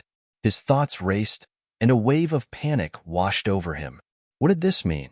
Were they in danger? Had they stumbled upon something they weren't meant to find? "Do you think it's hostile?" Jack asked, his voice barely above a whisper. "I don't know," Elon replied, "but we need to be ready for anything." Hours passed as the crew continued to monitor the object, keeping a constant eye on its movements. The shuttle drifted farther from Earth, the blackness of space stretching out in every direction. But the object remained, a constant, silent presence. It was like it was waiting, watching. Jack tried to keep his mind occupied, focusing on the task at hand, but his thoughts kept returning to the strange, almost hypnotic feeling he had experienced when the light from the object had washed over him. It had felt like it was pulling him in, like it had reached into his mind and altered something deep within him. He couldn't shake the sense that it had left a mark, something intangible, but real. His thoughts were interrupted by Elon's voice once again, breaking through the silence. "We're going to attempt something," Elon said. "I'm going to send out a signal to the object. We need to communicate with it." Jack froze, the gravity of Elon's words sinking in. What if it doesn't want to communicate? Jack asked, a knot forming in his stomach. What if it's dangerous? "We're past the point of no return, Jack," Elon replied. "We have no choice. We need answers. If it's trying to communicate, we need to understand it before it's too late." Elon and the crew began preparing the shuttle's communication systems, readying them to transmit a signal to the object. Jack watched from his seat, feeling a strange sense of dread pooling in his gut. He knew they had to try, but what if they were opening a door that they couldn't close? The signal went out. There was a moment of silence, the kind that seemed to stretch on forever, before the console beeped, signaling a response. "It's responding," Elon said, his voice laced with disbelief. "The signal is coming from it." Jack's heart raced as he looked at the data streaming across the screen. The signal was not just a simple reply. It was something else. It was a message. But it wasn't in any language Jack recognized. "Get me a translation," Elon demanded. "Now." The crew worked frantically, running the signals through every decryption program they had. But nothing seemed to work. The message was too complex, too foreign. It wasn't anything they could immediately comprehend. "Whatever this is," Jack said quietly, "it's far beyond us." Elon looked at him, his expression grim. "And it's watching us." The tension in the shuttle was palpable as the crew continued to work tirelessly on deciphering the strange signal. Every few minutes, the communication console would beep or flicker, but it was always followed by more confusion. The messages, though consistent, didn't follow any known language structure. They weren't just random noises or patterns. They were deliberate, calculated, almost intelligent. Elon stood at the front of the control room, his fingers tapping against the edge of the console, deep in thought. His sharp eyes never left the data, but Jack could see the worry slowly building behind his composed facade. This wasn't just another technical challenge. It was something far more significant, and they had no idea where it would lead. "Anything?" Jack asked, his voice cutting through the silence. "Not yet," Elon replied, his gaze still fixed on the screen. "We're running every decryption model we have, but it's nothing we've seen before. This is unlike anything on Earth." Jack felt a chill creep down his spine. The weight of Elon's words hit him. He had hoped that the signal was just an anomaly, a random occurrence, but now he knew better. The object wasn't just sending out static or interference, it was trying to communicate. But with what intent? Can we send a response back? Jack asked, his mind racing with possibilities. Not yet, Elon said. We need to understand what it's saying first. We don't want to provoke it or misinterpret the message. Jack swallowed hard, trying to shake off the anxiety tightening his chest. And if it's already trying to communicate with us? What if we're too late? Elon's face darkened, and he looked up, locking eyes with Jack. That's the risk we're taking. But we can't afford to panic now. We need to stay calm and figure this out. The hours dragged on. The shuttle's interior was dimly lit, and the hum of the engines was almost hypnotic as the crew worked around the clock. Jack sat in silence, his thoughts consumed by the strange encounter.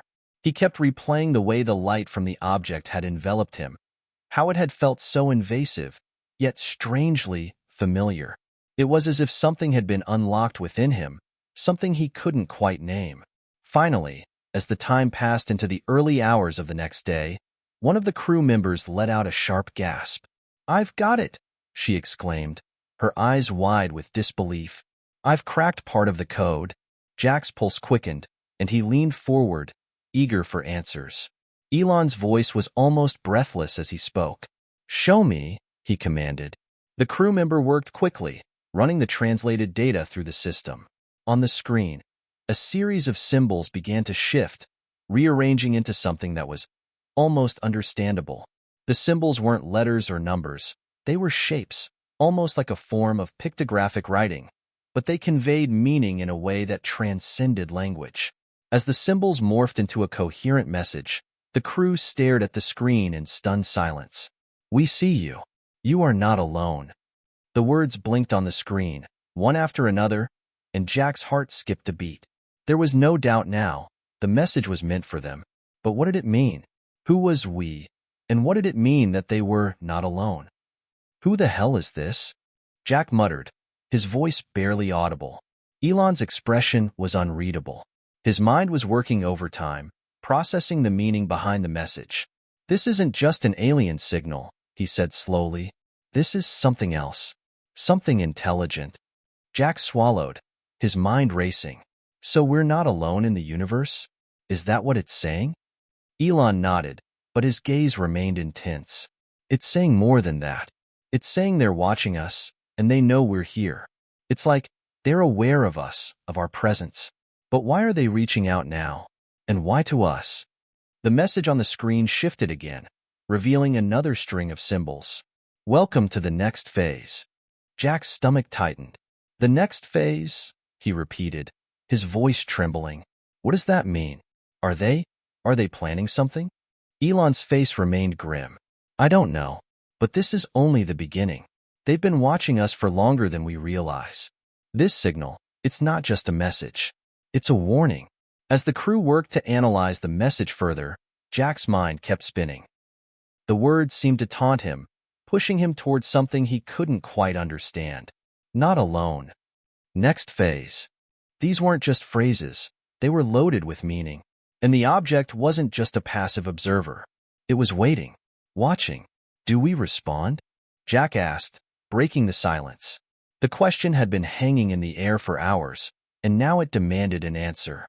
Elon hesitated, his fingers moving over the console as he weighed the risks. "We have to," he said finally, "but we need to be careful. We don't know what kind of response we'll get, or what they want from us. But this, it's bigger than anything we've ever encountered." The tension was unbearable. The crew prepared to send a reply, cautiously constructing a simple message in return. "We are here. What do you want from us?" They sent it out, and for a moment, everything was still. The silence in the shuttle was almost oppressive, the weight of the unknown pressing down on all of them. Then, without warning, the object sent another message. "We are coming." The words hung in the air, cold and final. Jack's blood ran cold. The object wasn't just observing anymore. It was coming for them. "Jack," Elon said, his voice tight, "this is no longer a simple encounter. We've opened something we don't fully understand. And whatever it is, it's coming for us." Jack could feel the weight of the words pressing against him, like a physical force. The object wasn't just a silent observer. It was part of something much larger. And now, they had become a part of it. The shuttle shuddered again. This time, it wasn't a small vibration. It was stronger, almost as if the ship itself were reacting to the presence of the object, as if it, too, were feeling the pull of whatever was out there. "Hold on," Elon said, his voice steady but filled with urgency.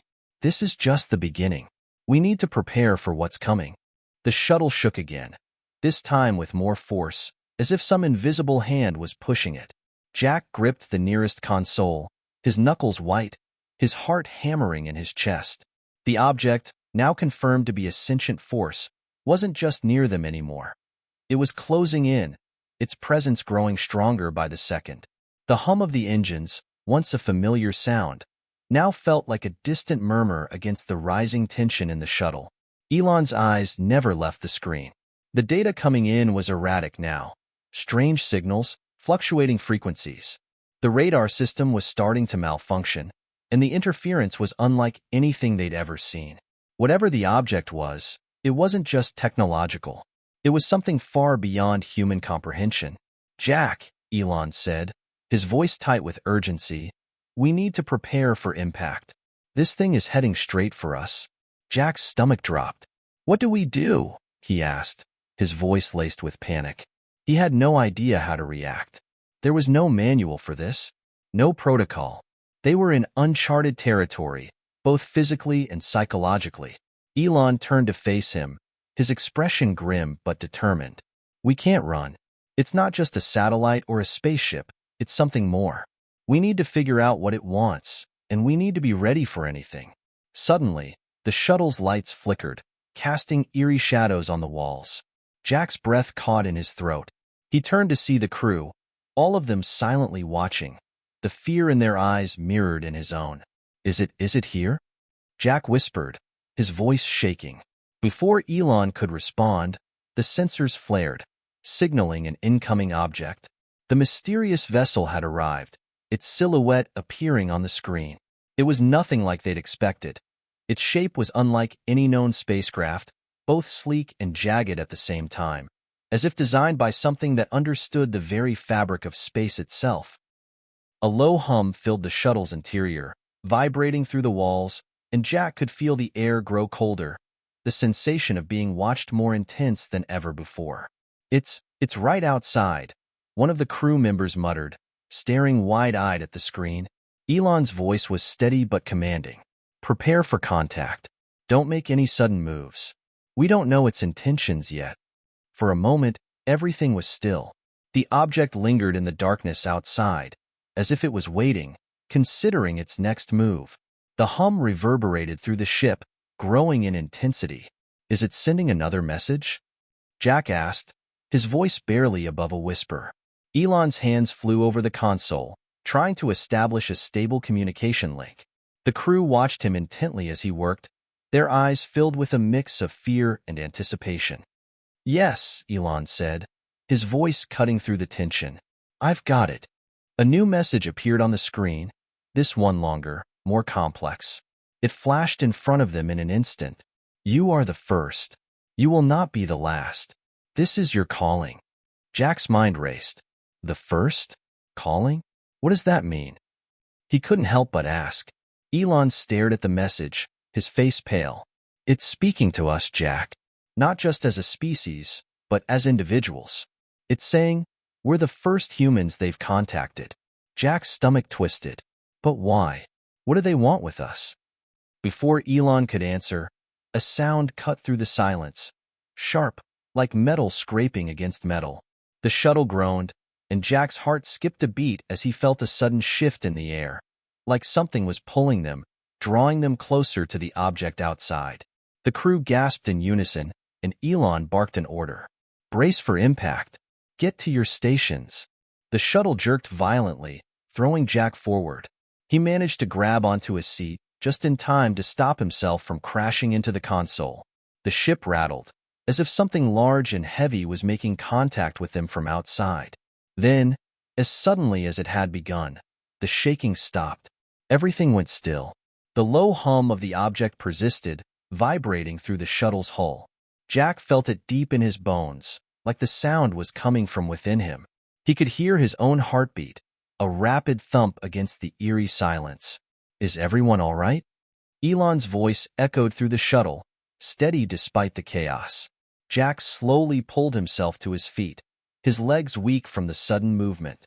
"I think so," he said, his voice barely a whisper. Elon turned to the crew. "Check all systems. Make sure nothing's been damaged." One of the crew members was the first to speak up. "Sir, we've lost power to the outer communication systems. It looks like it's been disabled." "What?" Jack asked, his heart racing. "By the object?" "It seems that way," the crew member replied, her voice trembling. "We're cut off from the outside world."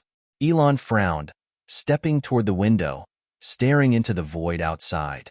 The object was still there, looming in the dark, its shape even more imposing now that they were in close proximity. The shuttle's sensors showed no signs of movement from the object, but Jack could feel its presence, heavy and all-encompassing. "We're not just in their sights," Elon murmured, almost to himself. "We've been intercepted. They've isolated us." Hours passed. The shuttle sat in stillness, locked in place, surrounded by the strange energy emanating from the object outside. The crew worked in silence, trying to find a way to re-establish communications, but nothing seemed to work. It was as if they were trapped in a bubble, cut off from everything they knew. Jack couldn't stop thinking about the message. "You are the first. You will not be the last. This is your calling." What was it trying to tell them? Was it offering something? Or was it a warning? Elon finally turned away from the window, his face grim. "We need to make contact again. We can't afford to sit here in silence forever. Whatever this is, it's already decided that we're part of it. We need to understand what that means before it's too late." Jack nodded, feeling a growing sense of dread in his gut. There was no going back now. They had entered something far beyond their control, and whatever was out there, waiting for them, was only just beginning to show its true face. The tension in the shuttle had reached a breaking point. The crew sat in their stations, the quiet hum of the mysterious object outside their craft the only sound that filled the room. Every system had been checked and rechecked, and the strange silence persisted.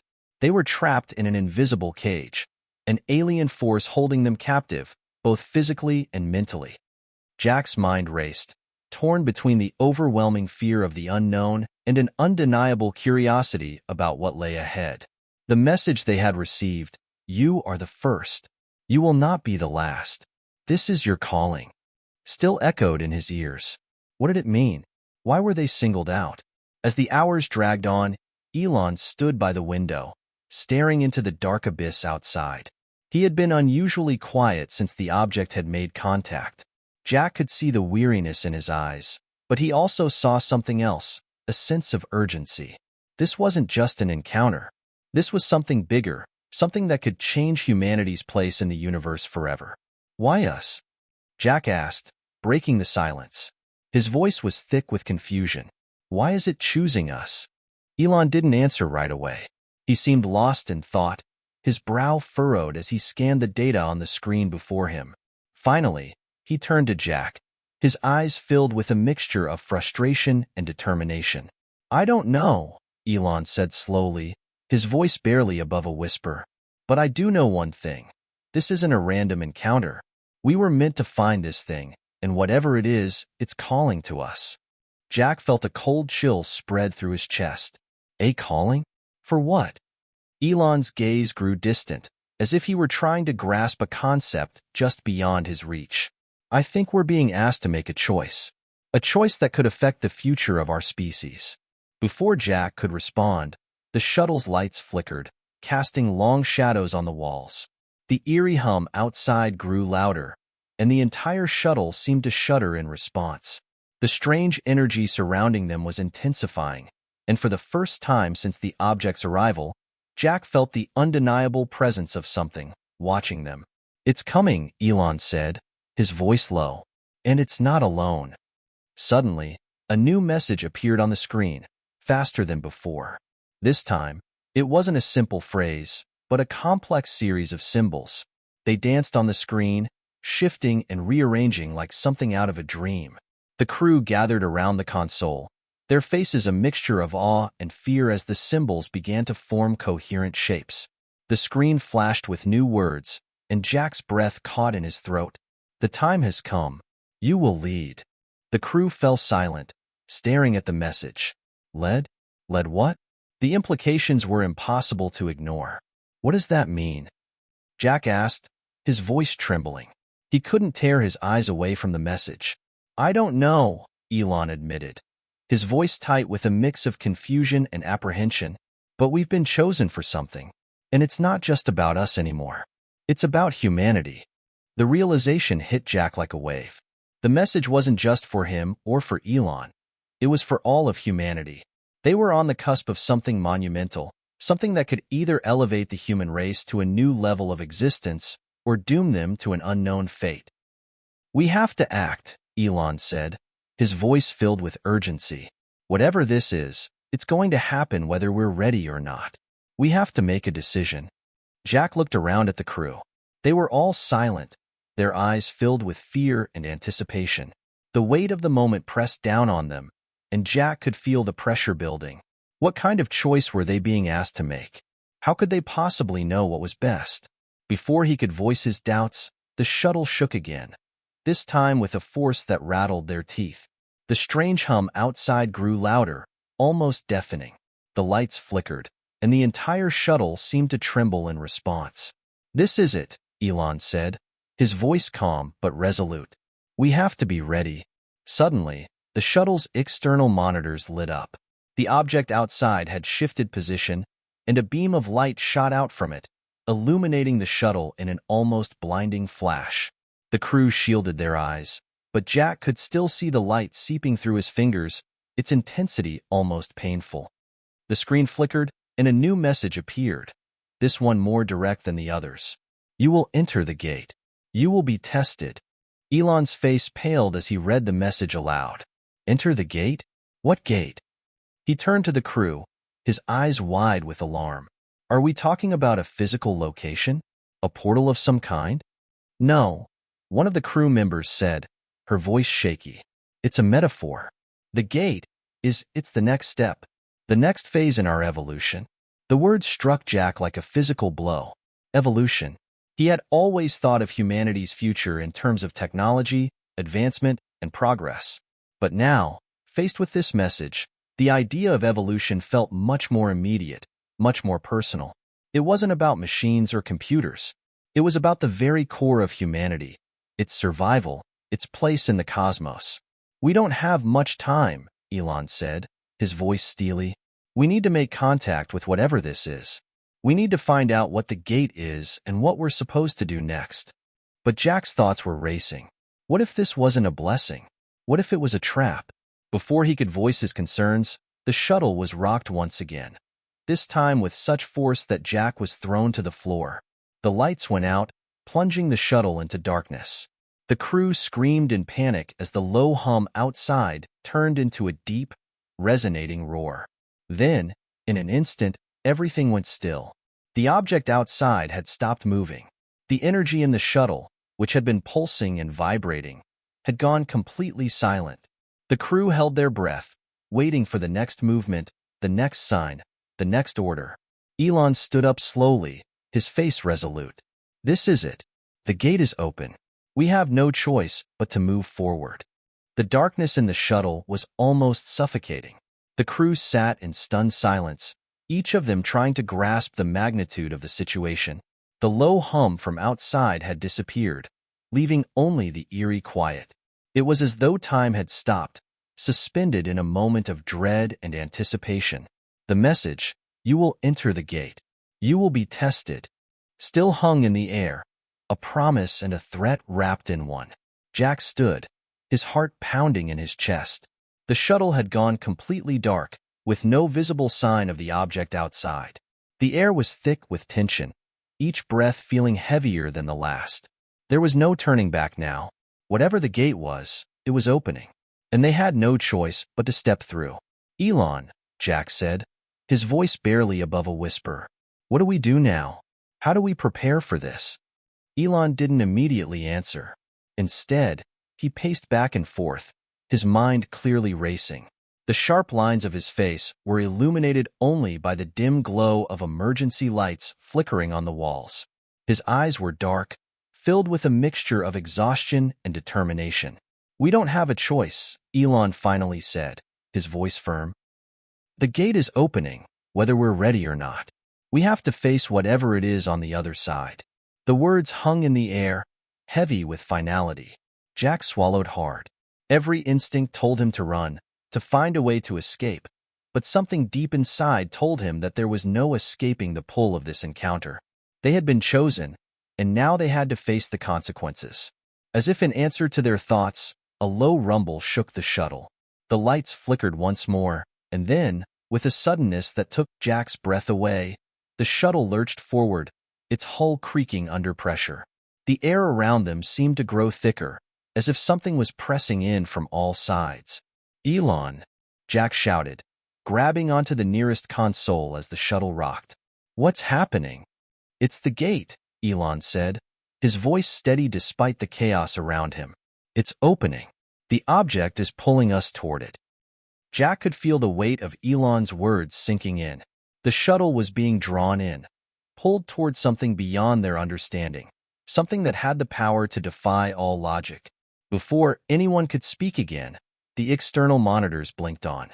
The screen flickered once, twice, and then stabilized, revealing a sight that none of them could have ever anticipated. The object outside the shuttle was no longer just a shapeless form. It had transformed, its structure shifting and expanding as though it were alive. At first, it looked like a massive portal, a swirling vortex of energy suspended in space.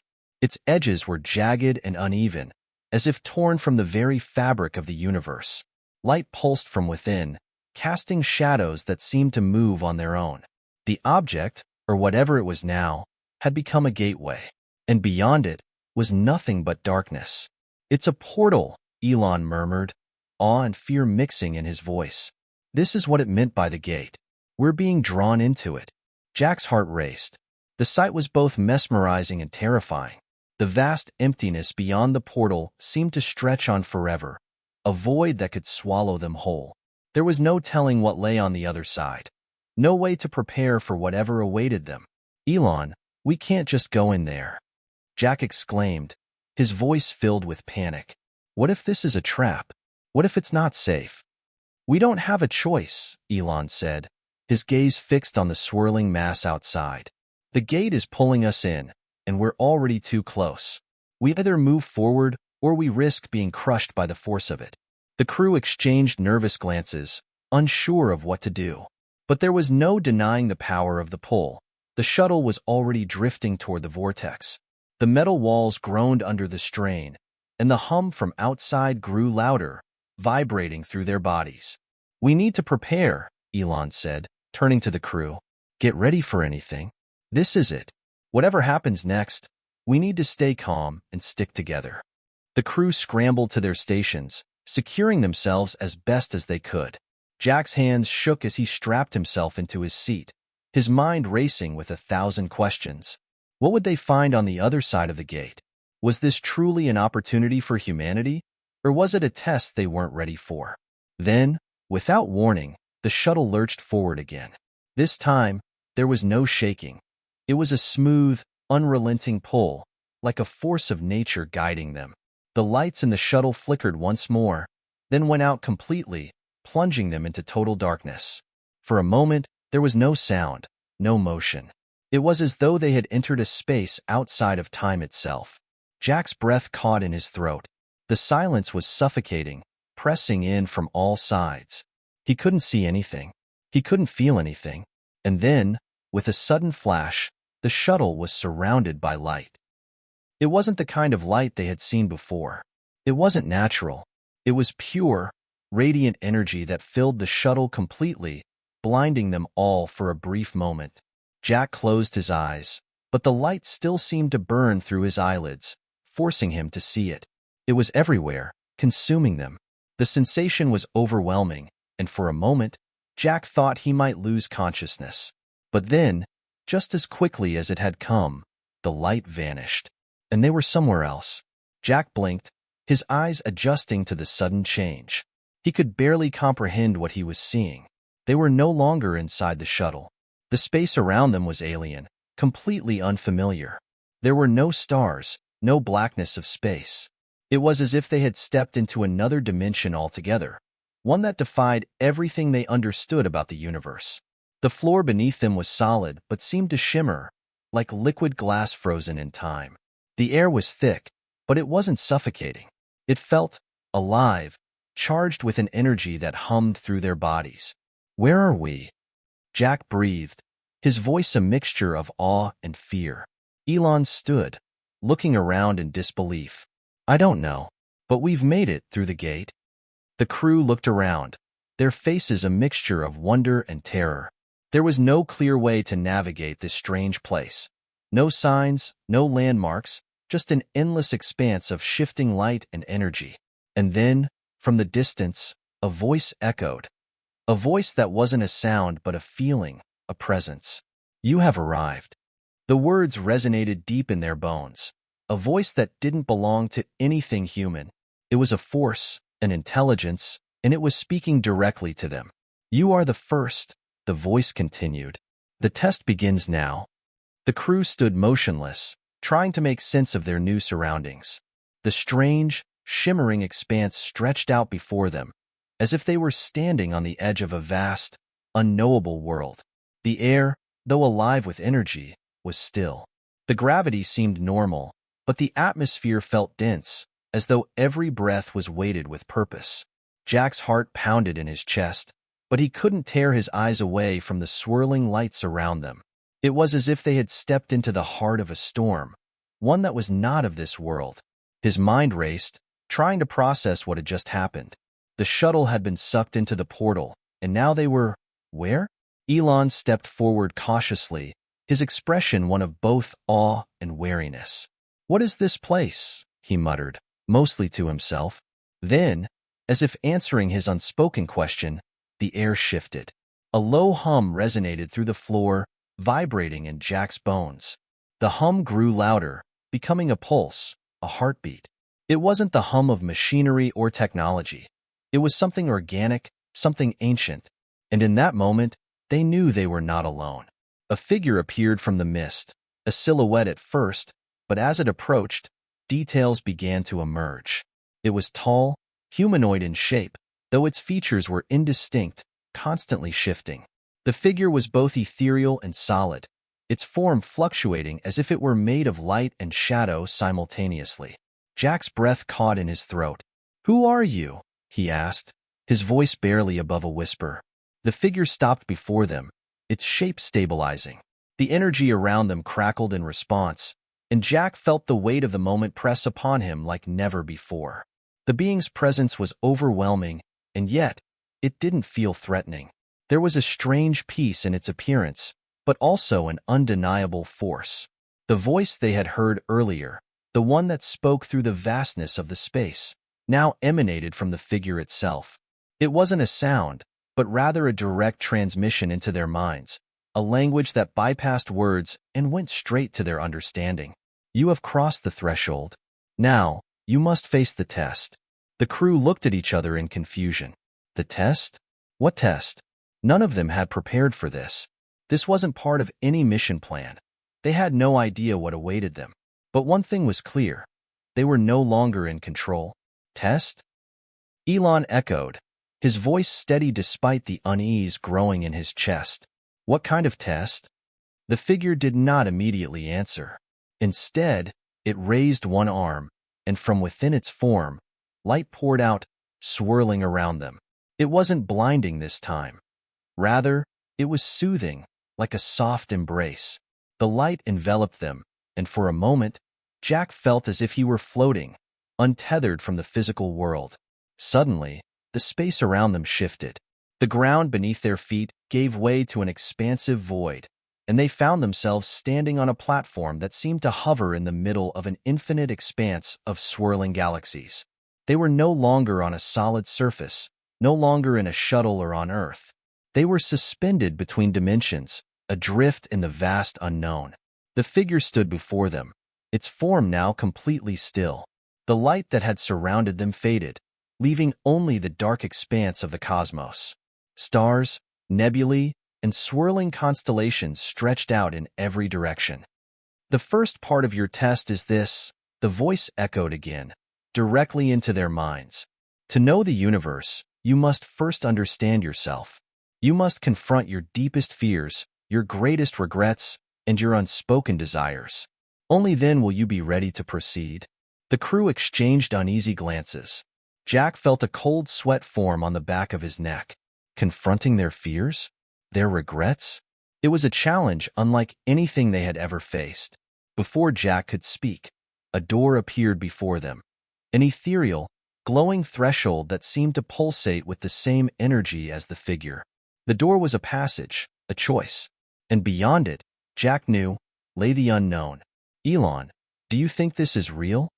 Jack asked, his voice trembling. Elon took a slow breath, his eyes scanning the space around them. "I don't know, but I do know that we don't have a choice. We're being tested, and to move forward, we must face whatever this is." The others nodded, their expressions a mixture of determination and dread. No one spoke as they made their way toward the glowing door. The fear in Jack's chest had grown, but he knew they had no choice. They had come too far to turn back now. And yet, part of him wanted to resist, to question everything. Was this all a dream? A test of their sanity? Or was it real? Was this truly a gateway to something greater? The moment they stepped forward, the world around them began to shift again. In an instant, Jack found himself standing alone in a vast, empty space. The stars around him had disappeared, replaced by an oppressive, suffocating darkness. His breath hitched as his mind raced. Where had everyone gone? He reached out into the void, but there was no one to touch, no one to guide him. And then, like a sudden punch to his gut, memories began to flood his mind. Memories he hadn't thought about in years. He was back in his childhood home. He could see his parents' faces, their voices echoing in the distance, and hear his younger self laughing in the yard. But it wasn't the happy memory he had hoped for. No, this one was tainted by the pain of loss. His mother had passed away when he was just a boy. The memory of that day, of seeing his father struggle to cope, flooded his senses. He reached for his father, but the image of him wavered, as though he were slipping through Jack's fingers.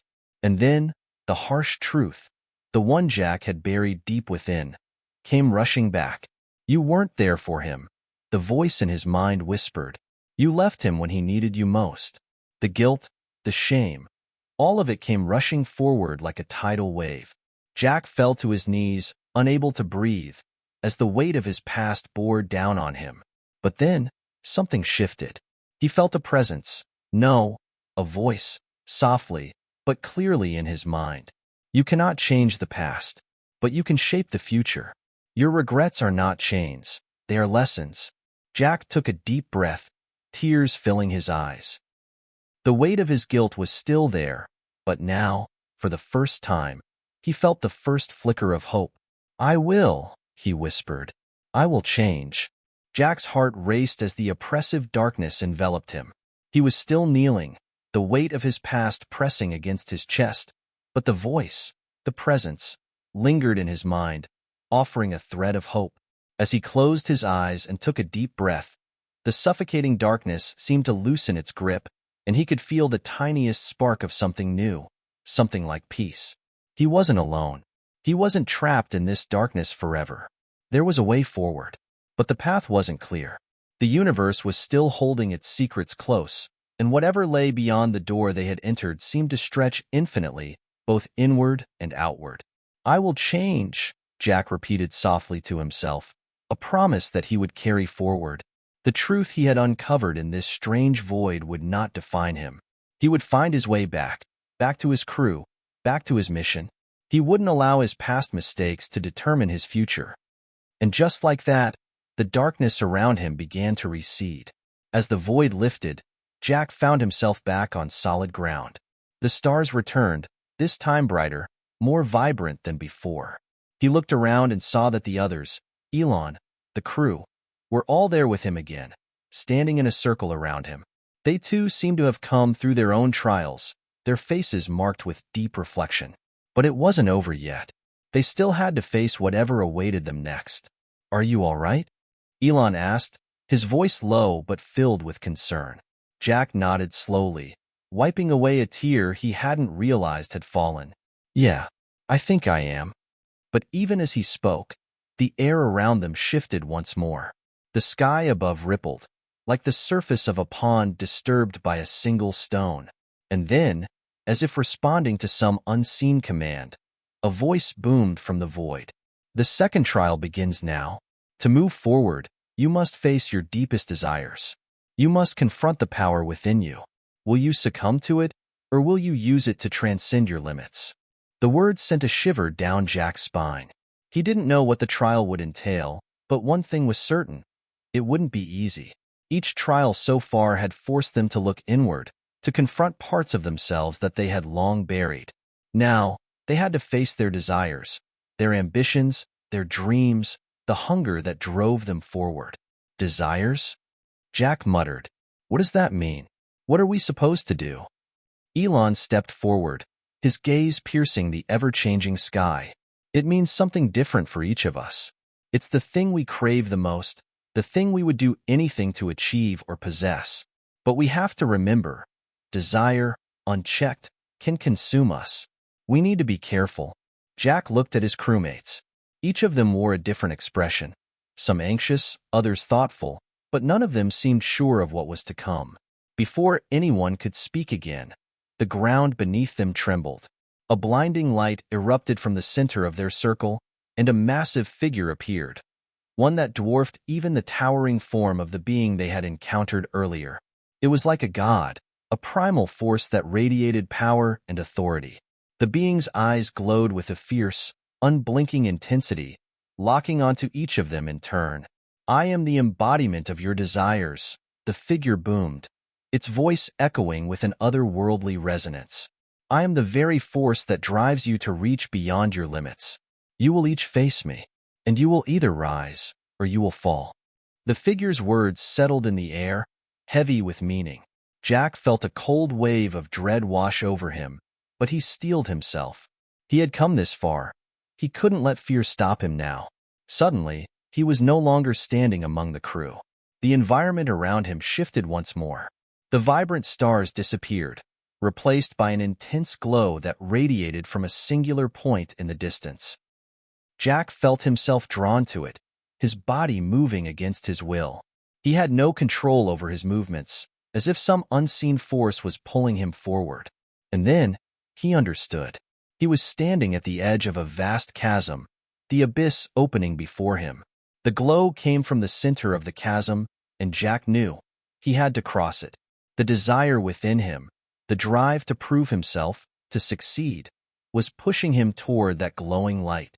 It was his ambition, the very thing that had propelled him all his life, the thing that had driven him to this moment. But as he took a step forward, he saw what lay at the bottom of the chasm. A dark figure, shrouded in shadows, reached out from the abyss. It was a reflection of himself, his insecurities, his fears, his doubts. It was everything he had avoided, everything he had tried to suppress. He hesitated. "Do you desire power?" the voice of the figure asked. "Do you crave success above all else? Or do you fear the consequences of your ambition?" The question hung in the air, as sharp and inevitable as a sword. Jack could feel the weight of it pressing against him. He was on the edge, and the path forward was uncertain. What would he choose? His desire for success, or the humility to walk a different path? His mind raced.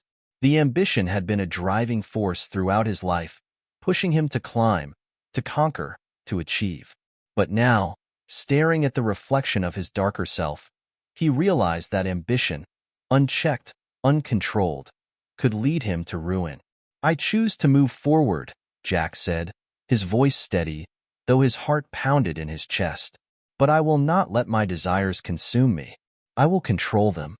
The figure in the chasm laughed, a sound that was both mocking and approving. It vanished, swallowed by the abyss, and the chasm closed, sealing itself with a sound like a thunderclap. The light before him grew brighter, and Jack felt the force pulling him once again. He stepped forward, this time with resolve. When he crossed into the light, he found himself back in the presence of the others. They stood in a circle once again, but the air was different now, charged with a quiet, powerful energy. The second trial is complete, the voice of the figure intoned. You have faced your desires. Now, you are ready for what comes next. Jack glanced at his crewmates, their faces weary but resolute. They had passed their tests, just as he had. There was no turning back now. The path ahead would be even more difficult, but they were ready to face whatever the universe had in store for them. The journey was far from over, but for the first time, Jack felt truly free. The silence that followed the completion of the second trial felt different. It wasn't the oppressive kind that filled the air with dread. It was an anticipatory quiet, as if something profound was about to happen. The stars overhead twinkled with a brilliance that had been absent before, casting a new light on everything around them. Jack took a deep breath, feeling a sense of clarity settle within him. He had faced his desires, acknowledged them for what they were, powerful forces that could either elevate him or drag him down. Now, standing among his crewmates, he knew they all carried something similar inside of them. Everyone had their own desires, their own motivations, and each trial had been a test to see whether they could control or be controlled by them. What's next? Jack asked, turning to Elon, who stood with a thoughtful expression on his face. Elon's eyes flickered toward the sky, where the stars were starting to shift, rearranging themselves into unfamiliar patterns. I'm not sure, but it's not over. Whatever is ahead, it's something that will test us all in ways we can't predict. Just then, the voice from the void returned, booming and echoing through the vast space, its tone far more forceful than before. The final trial begins now. You have faced your deepest fears and desires. Now, you will confront the power within. This power is the most dangerous of all. It is the ability to shape reality itself. To wield it is to wield destiny, but to misuse it is to unravel the fabric of the universe. Are you prepared? The ground trembled beneath their feet. Jack felt a sudden surge of energy flow through him, like electricity coursing through his veins. The power the voice spoke of was real. It was tangible. He could feel it swirling in the air around them. A force that beckoned them to step forward, to claim it, to become masters of their own fate. Power, Jack murmured. The word hung in the air, heavy with meaning. He had always thought of power as something external, something to be earned or fought for. But now, standing on the precipice of the final trial, he realized that the power the voice spoke of wasn't a thing outside of them. It was within each of them. It had always been there, waiting for the right moment to emerge. As if reading his thoughts, Elon spoke, his voice low but firm. It's the power to shape the future, to bend the world to our will. It's the culmination of everything we've learned, everything we've faced. But with that power comes a responsibility. We cannot let it corrupt us. Jack nodded, but even as he did, he felt the pull of that power, a temptation that whispered to him, urging him to take control, to bend the world to his vision. The desire for control, for mastery over his own destiny, was a powerful thing. It was tempting to think that with this kind of power, there would be no limits, no obstacles. But deep down, Jack knew the truth. This wasn't about control. It wasn't about power in the traditional sense. It was about something much deeper, something far more profound. The true test would be whether they could resist the temptation to use this power for their own gain, whether they could embrace their humanity with all its flaws and weaknesses and choose to wield this power for the greater good. Suddenly, the space around them shifted once more. The stars blurred, twisting and warping until they were no longer familiar. The ground beneath their feet felt unstable, shifting like sand. A high-pitched whine filled the air, followed by a deafening silence. It was as if the very fabric of reality was being stretched to its breaking point. Stay focused, Elon commanded, his eyes scanning the shifting landscape. We need to stay together. This is where it all comes together. This is where we determine our fate. Jack felt the power surging again, this time more intense, more alive. He could feel it thrumming inside him, waiting to be unleashed. But the temptation was dangerous. It whispered to him, promising him the world, offering him the ability to control everything. The world could be his, he could fix everything, make all the right choices. But the cost. What was the cost of wielding such power? Before he could make sense of it, the ground beneath them cracked open, revealing a vast chasm, stretching into an abyss that seemed to have no end. From within the chasm, a figure emerged, tall, dark, and formidable. It was a being of pure energy, its form constantly shifting, its shape flickering like a flame caught in the wind. The voice returned, now more powerful than ever. To wield the power within, you must face the greatest challenge of all, yourself. You must confront your own darkness, the part of you that craves power, that desires control over everything and everyone. Only when you can accept that darkness, when you can control it, will you be ready to wield the power you seek. The figure in the chasm raised a hand, and suddenly, Jack was standing alone. The others were gone. He was surrounded by darkness once again, but this time, it wasn't the absence of light. It was something deeper, something more personal. He was in his own mind, standing face to face with his own shadow. "You want to control everything," the shadow said, its voice a low growl. "You think you can fix the world, fix your life, with power. But all you will do is destroy it." Jack swallowed hard. He had always wanted to be in control, to fix things, to make the right choices. But now, in the face of his own darkness, he understood that true power wasn't about fixing everything. It was about accepting the uncertainty, the chaos, and learning to navigate it without being consumed by it. "I don't need to control everything," Jack said, his voice steady. "I need to trust that things will unfold as they're meant to. I need to trust myself." The shadow smirked, then slowly faded into the darkness. The light returned, blinding Jack with its intensity. He was no longer alone. His crewmates stood beside him once more, their faces filled with resolve. The voice of the being resonated one final time. "You have faced yourselves, and you have chosen. You are now ready to wield the power within, but remember, it is not the power that defines you. It is how you use it."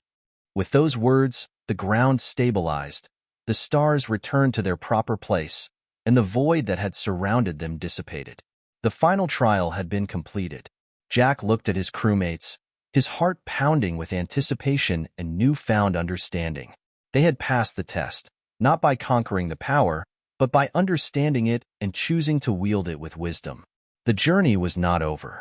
But now, with the power within them, they were ready for whatever the universe had in store. The air was thick with anticipation, a charged silence hanging over the group as the final trial came to an end. Jack felt a mix of relief and tension in his chest. He had passed the test, but there was still something left unsaid, something still unaddressed. They had faced their own inner demons and desires, come to terms with the power that lurked within them, and now they stood at the precipice of something even greater. But what lay ahead? Was the power within them a gift or a curse? Elon stood at the center of the group, his eyes reflecting the deep thought that had consumed him during the trial. There was no question now that they had all been changed by the journey. Each one had confronted their own personal struggle, their deepest fears and desires. And yet, Jack couldn't help but feel that something important was still to come, a choice that would determine their ultimate fate. "Now what?" Jack asked, breaking the heavy silence. Elon looked up, his expression serious but resolute. "Now, we make the final choice. This is where everything comes together." Before anyone could speak, a loud rumble echoed from the distance. The ground beneath them trembled, and the sky above seemed to crack open, revealing a swirling vortex of light and shadow. From within the vortex, a voice boomed, deep, resonant, and yet strangely comforting. "You have reached the final stage of your journey. The trials have tested your limits, but now you face the ultimate choice. You stand at the crossroads of fate, and only you can decide what happens next." The voice paused, as if weighing their worth. Then, it continued. "You may choose to harness the power within you and reshape the world as you see fit. Or you may relinquish the power, allowing the universe to unfold without interference. The decision is yours, but understand this. Your choice will affect not only your future but the future of all who follow. Jack's heart raced as the words settled in his mind. The choice was monumental. To reshape the world. To make it a place where their vision ruled, where they could correct every wrong, heal every wound. It was a tempting offer, but at what cost? And if they relinquished the power, what would happen? Would the universe spiral out of control, or would it find its own balance? The question was simple, yet profound. Control or surrender? He glanced at his crewmates, noting the uncertainty in their eyes. They had all faced their personal trials, but now, the weight of this decision bore down on them like never before. The power within them was undeniable, but could they be trusted to wield it? Elon broke the silence. The question isn't whether we can control the world. The real question is whether we should. Jack nodded slowly, his mind racing. He thought back to everything they had been through. The trials, the struggles, the moments of weakness and strength. He had seen the consequences of desiring control, the way it had threatened to consume him. But he had also seen the strength of choosing not to control everything, of letting things unfold naturally. What if we don't need to control everything? Jack asked, his voice steady but filled with the weight of the question. What if the real strength is in allowing the universe to evolve on its own? The others exchanged looks, the tension palpable as they considered the implications of Jack's words. Maybe we don't need to make everything perfect, one of the crewmates said quietly. Maybe the imperfections are what make us human. Maybe that's the key. Jack felt a surge of understanding. The world didn't need to be perfect. It didn't need to be controlled. What it needed was balance. Freedom. The ability to grow, to make mistakes, and to learn from them. The power within them could be a tool, but only if they used it wisely, with the knowledge that they were not gods, but merely individuals with a responsibility to the greater whole. Elon nodded, a small smile playing at the corner of his lips. It's about balance. Control without wisdom leads to destruction. Power without responsibility leads to chaos. We have to trust in the natural flow of things. The voice from the vortex returned, its tone softer now, almost approving. You have understood the true meaning of power. You have learned that it is not about control, but about harmony. The power you seek is not meant to be wielded by one, but shared by all. It is a gift, not a weapon. With those words, the vortex began to close, its swirling light diminishing as the ground beneath them began to stabilize. The tension that had filled the air lifted, replaced by a sense of calm, of peace. Jack looked around at his crewmates, his heart swelling with a sense of unity. They had made the right choice, not out of a desire for power, but out of a deep understanding of what it meant to be human. And as the light from the vortex faded, Jack realized that this was not the end of their journey. It was merely the beginning. They had passed the trials, faced their darkest fears, and confronted their own desires. Now, they were ready to face whatever the future had in store. Together, as the vortex closed and the last remnants of its swirling energy dissipated, a profound silence settled over the landscape. The stars above, now glowing with an ethereal light, seemed to watch over them as they stood in the calm that followed the storm. For the first time since their journey had begun, Jack felt an overwhelming sense of peace wash over him. It was as if the universe itself had exhaled a collective sigh of relief, its energy now at rest. He turned to his crewmates, the faces of those who had shared this incredible journey with him. Each of them had grown, had faced their personal trials, had battled with themselves, and had come out the other side transformed. The power that had once seemed so intoxicating now felt like a distant memory, something they had passed through but no longer needed. Is it over? One of the crewmates asked softly, breaking the silence. Have we made the right choice? Jack smiled, his eyes scanning the horizon. I think it's just beginning. The realization hit him all at once. They hadn't just passed a trial. They hadn't simply completed a series of tests. What they had done, what they had chosen, was not just about their personal growth or the challenges they had overcome. It was about something much bigger. They had chosen the path of balance, of harmony, not just for themselves, but for the world around them. And that choice would reverberate far beyond this moment. Elon, who had been silent until now, nodded in agreement. This was never about controlling the future. It was about understanding our place within it. We're not meant to dominate the world. We're meant to help guide it, to shape it gently, with respect. Jack felt a wave of gratitude for Elon's insight. The man had been a steady presence throughout their journey, his wisdom guiding them, even when they were unsure of their own decisions. It was clear now that they had learned the most important lesson. True power was not about bending the world to one's will, but about working in harmony with it. The landscape around them seemed to respond to their new understanding. The air shimmered, the ground beneath their feet feeling solid and grounded. Yet there was a subtle vibrance to it all, as if life itself was breathing in time with their thoughts. Suddenly, the ground began to glow with an otherworldly light. The stars above twinkled more brightly, casting long shadows across the land. From the horizon, a figure appeared. An unfamiliar silhouette, but one that exuded calm and power. It was tall, its features soft but commanding, and it moved with an elegance that suggested it was not bound by the same physical constraints as they were. As the figure approached, it spoke, its voice resonating deeply in their minds. You have made the right choice. The power you sought was never truly meant to be wielded alone. It is a gift given to those who are ready to understand it, to those who can wield it for the greater good. The figure's presence was both comforting and overwhelming. It was as though it carried the weight of the universe within it, yet there was no arrogance, no sense of superiority. Just an infinite calm that seemed to settle all the questions that had been brewing in Jack's mind since the journey began.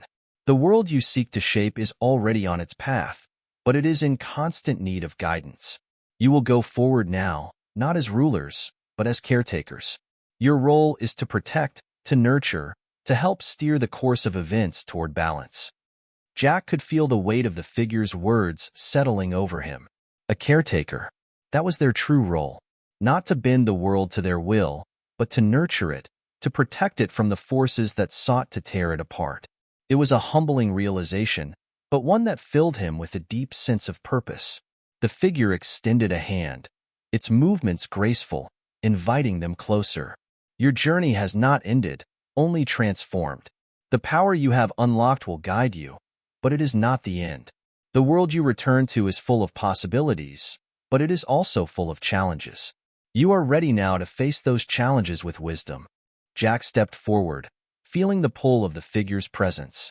There was something comforting in its gaze, something that felt like home. As he reached out to take the figure's hand, he understood that this was not the final moment. It was merely the beginning. Suddenly, he was standing in a new place, a familiar place, yet different. The world around him was now bathed in a soft light, the skies above impossibly clear, the air fresh and vibrant. His crewmates were standing with him, their expressions filled with wonder as they took in the scene. "You're home," Elon said quietly, his voice filled with awe. "This is the world we've been protecting, the one we've been called to shape." Jack looked around, a deep sense of gratitude filling his heart.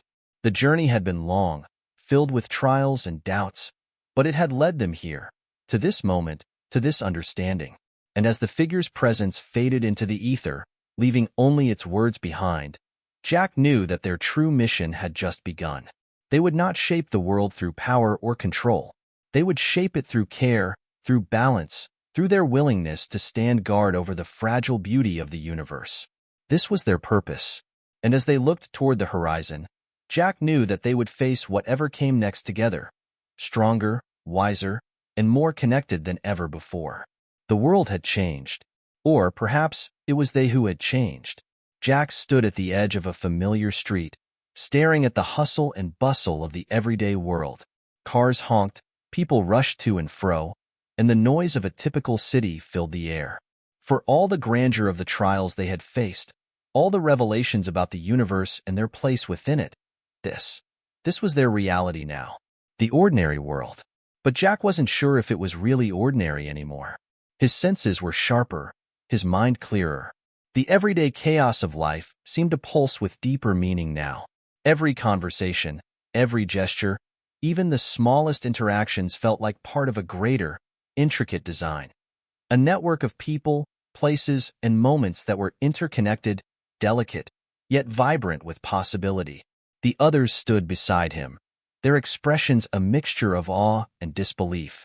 They had been in the midst of something extraordinary. What could the ordinary world hold now that they had glimpsed the infinite? Elon spoke first, his voice thoughtful. I thought the trials would prepare us for everything. But now, it's like I'm seeing the world with new eyes. Me too, Jack agreed, his mind still processing the events of the past days. It felt almost surreal that they had walked through a place of power and mystery, only to return to the familiar, where things moved at their usual pace.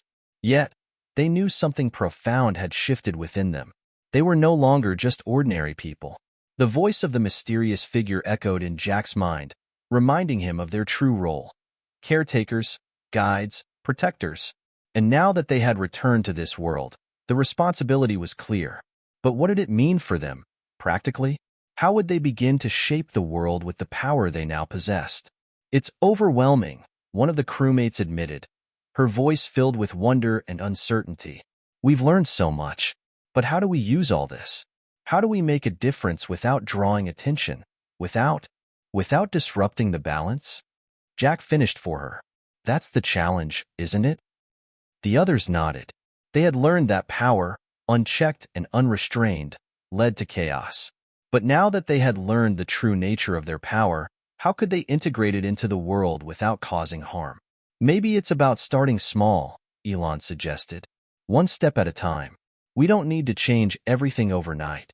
But we can make a difference, quietly, subtly, in ways people might not even notice. Jack thought about that. They had witnessed firsthand the dangers of trying to force change, of acting out of ego or a desire for control. But in the quiet moments, in the small decisions, they could shift things in a way that respected the flow of life, without interrupting it. That was the path they had chosen. The group began to walk down the street, the sound of their footsteps merging with the hum of the city around them. Every glance at the people they passed felt like a new kind of awareness, a deep understanding of the intricate threads that connected them all. Jack spotted a man standing near a street corner, his clothes tattered, his eyes distant and lost. For a moment, Jack felt an impulse to approach, to help him somehow. But as he walked closer, he paused, remembering their new understanding. This man, like everyone else, had his own path to follow. Perhaps it wasn't about fixing things immediately. It was about offering a hand when the time was right, about guiding and supporting without taking away their agency. Should we do something? Another crewmate asked, noticing Jack's hesitation. Jack shook his head gently, a smile tugging at his lips. Not everything needs to be fixed right away. Sometimes just being present, offering kindness, is enough. We'll know when the time comes. The group continued walking, their conversations light, but their minds brimming with new insights. As they turned a corner, Jack saw something that stopped him in his tracks. A newspaper stand with the headline blaring in bold letters, "Breakthrough in Clean Energy. Revolutionary Tech Promises to Change the World." It was a story about Elon's latest project, the one he had been working on before they embarked on their journey. The tech they had developed could change the world, ushering in a new era of sustainable energy. Jack felt a surge of excitement. This was the kind of change they could make. A lasting impact, not by taking control of people's lives, but by helping them evolve, by supporting the systems that would shape the future in positive ways. That's our next step, Elon said, reading Jack's thoughts. We don't need to force the world into a new shape. We can help guide it towards something better, together. It was a quiet moment, but one filled with an almost palpable sense of possibility. The world was still chaotic, imperfect, but it was their world to protect, to care for, to guide. They had chosen a path of responsibility, not one of dominance. And that was what would make all the difference. It had been a few weeks since their return to the ordinary world, and Jack could feel the weight of their choices slowly settling in. The group had gone back to their respective lives, but nothing felt quite the same anymore. Each of them had their own way of integrating the lessons they had learned from the trials they'd faced, but the common thread was clear. They were no longer simply passive participants in the world around them. They were active, conscious creators of change. Jack spent much of his days at home, contemplating what their next steps would be. The quiet hum of his apartment, the buzz of daily life outside, all felt different now. He had a deeper connection to it all. Every interaction, every moment, felt more significant. It was as if he could see the connections between people, the subtle energies that linked them together, and it was both comforting and overwhelming at times. One evening, as he sat by the window watching the city go by, he received a message from Elon. The subject line simply read, "It's time." Jack felt a jolt of anticipation. He quickly opened the email. Elon's message was short, but the urgency was clear. "The tech is ready. It's time to make our move. I want to meet with the team. We need to decide how we roll this out, and how we do it in a way that honors the lessons we've learned." Jack smiled to himself, the excitement building inside him. It was time to put their plan into motion, the quiet revolution. They wouldn't be making headlines with bold announcements or extravagant promises. Instead, they would make a subtle, profound impact on the world. It was the kind of revolution that didn't need to shout. It only needed to show up, quietly and steadily, like a river carving through stone. The next morning, Jack met with the group.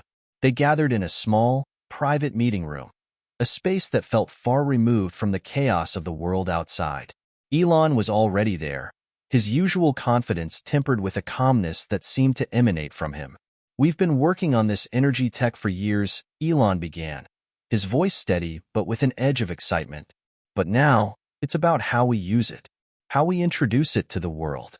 We can't just throw it out there like any other invention. It's more than that. This is a way to guide the future, not force it." The team nodded in agreement, each of them feeling the gravity of the moment. It wasn't just about clean energy. It was about transforming the way the world interacted with resources, with each other, with the planet. It was about creating a ripple effect that would touch every aspect of life. "We don't need to push for immediate change," Jack said, his voice calm but resolute. "We need to be patient. This technology will speak for itself. Our job is to nurture its introduction, to make sure it's adopted responsibly, with care, and with the understanding that it's a tool for balance, not power." One of the team members spoke up, her voice filled with concern. "But what about the people who will resist? The corporations, the governments? What about the power structures that will try to stop us?" Jack met her gaze, his expression thoughtful. "Resistance is inevitable. Change always meets resistance. But that's where we need to be strategic. We don't fight fire with fire. We fight it with patience, with education, with gentle persuasion. We show them that what we're doing isn't just in our best interest, it's in everyone's best interest." Elon added, "We don't force anyone to adopt this technology. We make it so compelling, so clearly beneficial, that people will want to embrace it. They'll see it not as a threat, but as an opportunity." The plan was simple in theory, but execution would require discipline, patience, and resilience. They would begin by rolling out the new tech in small, targeted communities, places where people were open to innovation, where environmental concerns were already on the radar, and where the need for sustainable solutions was urgent. They wouldn't make it a massive spectacle. It would be quiet, subtle, but effective. As the meeting wrapped up, Jack couldn't help but feel a sense of excitement bubbling up inside him. The world they had left behind, full of distractions, power struggles, and noise, seemed distant now. The future they were crafting was one of subtle, impactful change. It wasn't about dominating the world. It was about guiding it, helping it find its balance, one small step at a time. Later that evening, Jack walked through the city again, his thoughts swirling with the possibilities ahead. The quiet revolution they had started was just the beginning. They would help people see the power of balance, how sustainability, care, and respect for the earth could create a world of abundance for everyone, without the destructive consequences of greed and exploitation. As he walked, he saw the world anew. People rushing to work, families gathering for dinner, the hum of life all around him. It was all part of the intricate tapestry of existence, and now he understood his role in it. A caretaker, not a ruler. A guide, not a conqueror. He smiled to himself as he felt the weight of the responsibility settle on his shoulders. It was a heavy burden, but it was also a privilege. He wasn't alone in this. He had his team. He had Elon. And most importantly, he had a sense of purpose that could never be shaken. They were here to help guide the world toward a better future, one small action, one quiet revolution at a time. The sun was setting as Jack stood on the rooftop of a building overlooking the city. The streets below, bathed in golden light, seemed as bustling as ever. People walking to and from work, cars honking, the usual hum of urban life. But for Jack, it all felt different now. He had watched the world transform in subtle ways over the last few months, ever since he and the team had introduced the clean energy technology to select communities. It wasn't the dramatic, headline-making change they had imagined when they first set out on this journey. No, it had been quieter, slower, but undeniably powerful. The tech had slowly infiltrated industries, local governments had begun adopting sustainable energy solutions, and the ripple effects were spreading across the globe. But the most remarkable part was not the technology itself. It was the way people were changing, how their relationship with the planet, with resources, and even with one another, was evolving. People were beginning to embrace a new mindset, one that valued long-term sustainability over short-term gain. They were learning to see the world not as something to conquer, but as something to care for. Jack thought back to the early days of their mission, when they had been so focused on controlling the outcome, on making big waves in the world. But over time, they had realized that true change wasn't about grandeur or spectacle. It was about the small shifts, the subtle moments where people began to make different choices. It was about planting seeds and nurturing them until they grew into something greater. Elon had been right all along. It wasn't about forcing the world to adopt new ideas. It was about helping them realize that those ideas were already part of them. The world didn't need saving. It just needed guiding. "How's it going?" Elon's voice broke through Jack's thoughts, and he turned to see his friend walking toward him on the rooftop, a smile on his face. "It's going," Jack replied, smiling back. "It's been a few months now, and things are moving in the right direction. It's slower than I expected, but it's happening." "That's the way of things," Elon said, joining Jack at the edge of the rooftop. "Change isn't instantaneous. It's a process, but when it happens, it's real." Jack looked out over the city again, his gaze softening. "I used to think change had to be explosive, dramatic. But now, I see that the real power is in the quiet moments. The ones that don't make headlines, but still move the world." Elon nodded, his eyes reflecting the same quiet understanding. "Yeah, it's the small moments that make all the difference." Together, they stood in silence, watching the world unfold below them. The city seemed to be pulsing with energy, life moving in every direction, but in harmony. It was the result of years of work, of planning, of quiet change that had taken root and spread through the world in ways they hadn't imagined. But as much as the world was changing, Jack knew they had also changed. They had learned that true power was not in domination, but in guidance. It wasn't about taking control of the future, but about walking alongside it, helping it grow, helping it heal. They had learned to trust that the world was capable of finding its own path, if given the right tools and the right support. "Do you ever wonder what's next?" Jack asked, his voice filled with curiosity. Elon smiled, his usual spark of innovation shining in his eyes. "Always. But I think we've done our part. The next chapter is up to others. We've shown them the way. It's up to them to carry it forward." Jack turned to face Elon, a sense of calm washing over him. "You're right. We're just a part of the story. The real revolution is happening right now, in the hearts and minds of people everywhere. We've given them the tools. The rest is up to them." They stood there for a few more minutes, the quiet of the evening wrapping around them. Below, the world continued its rhythmic motion, people living, learning, growing. And in that moment, Jack realized that their journey had never been about achieving a singular goal or about making themselves into heroes.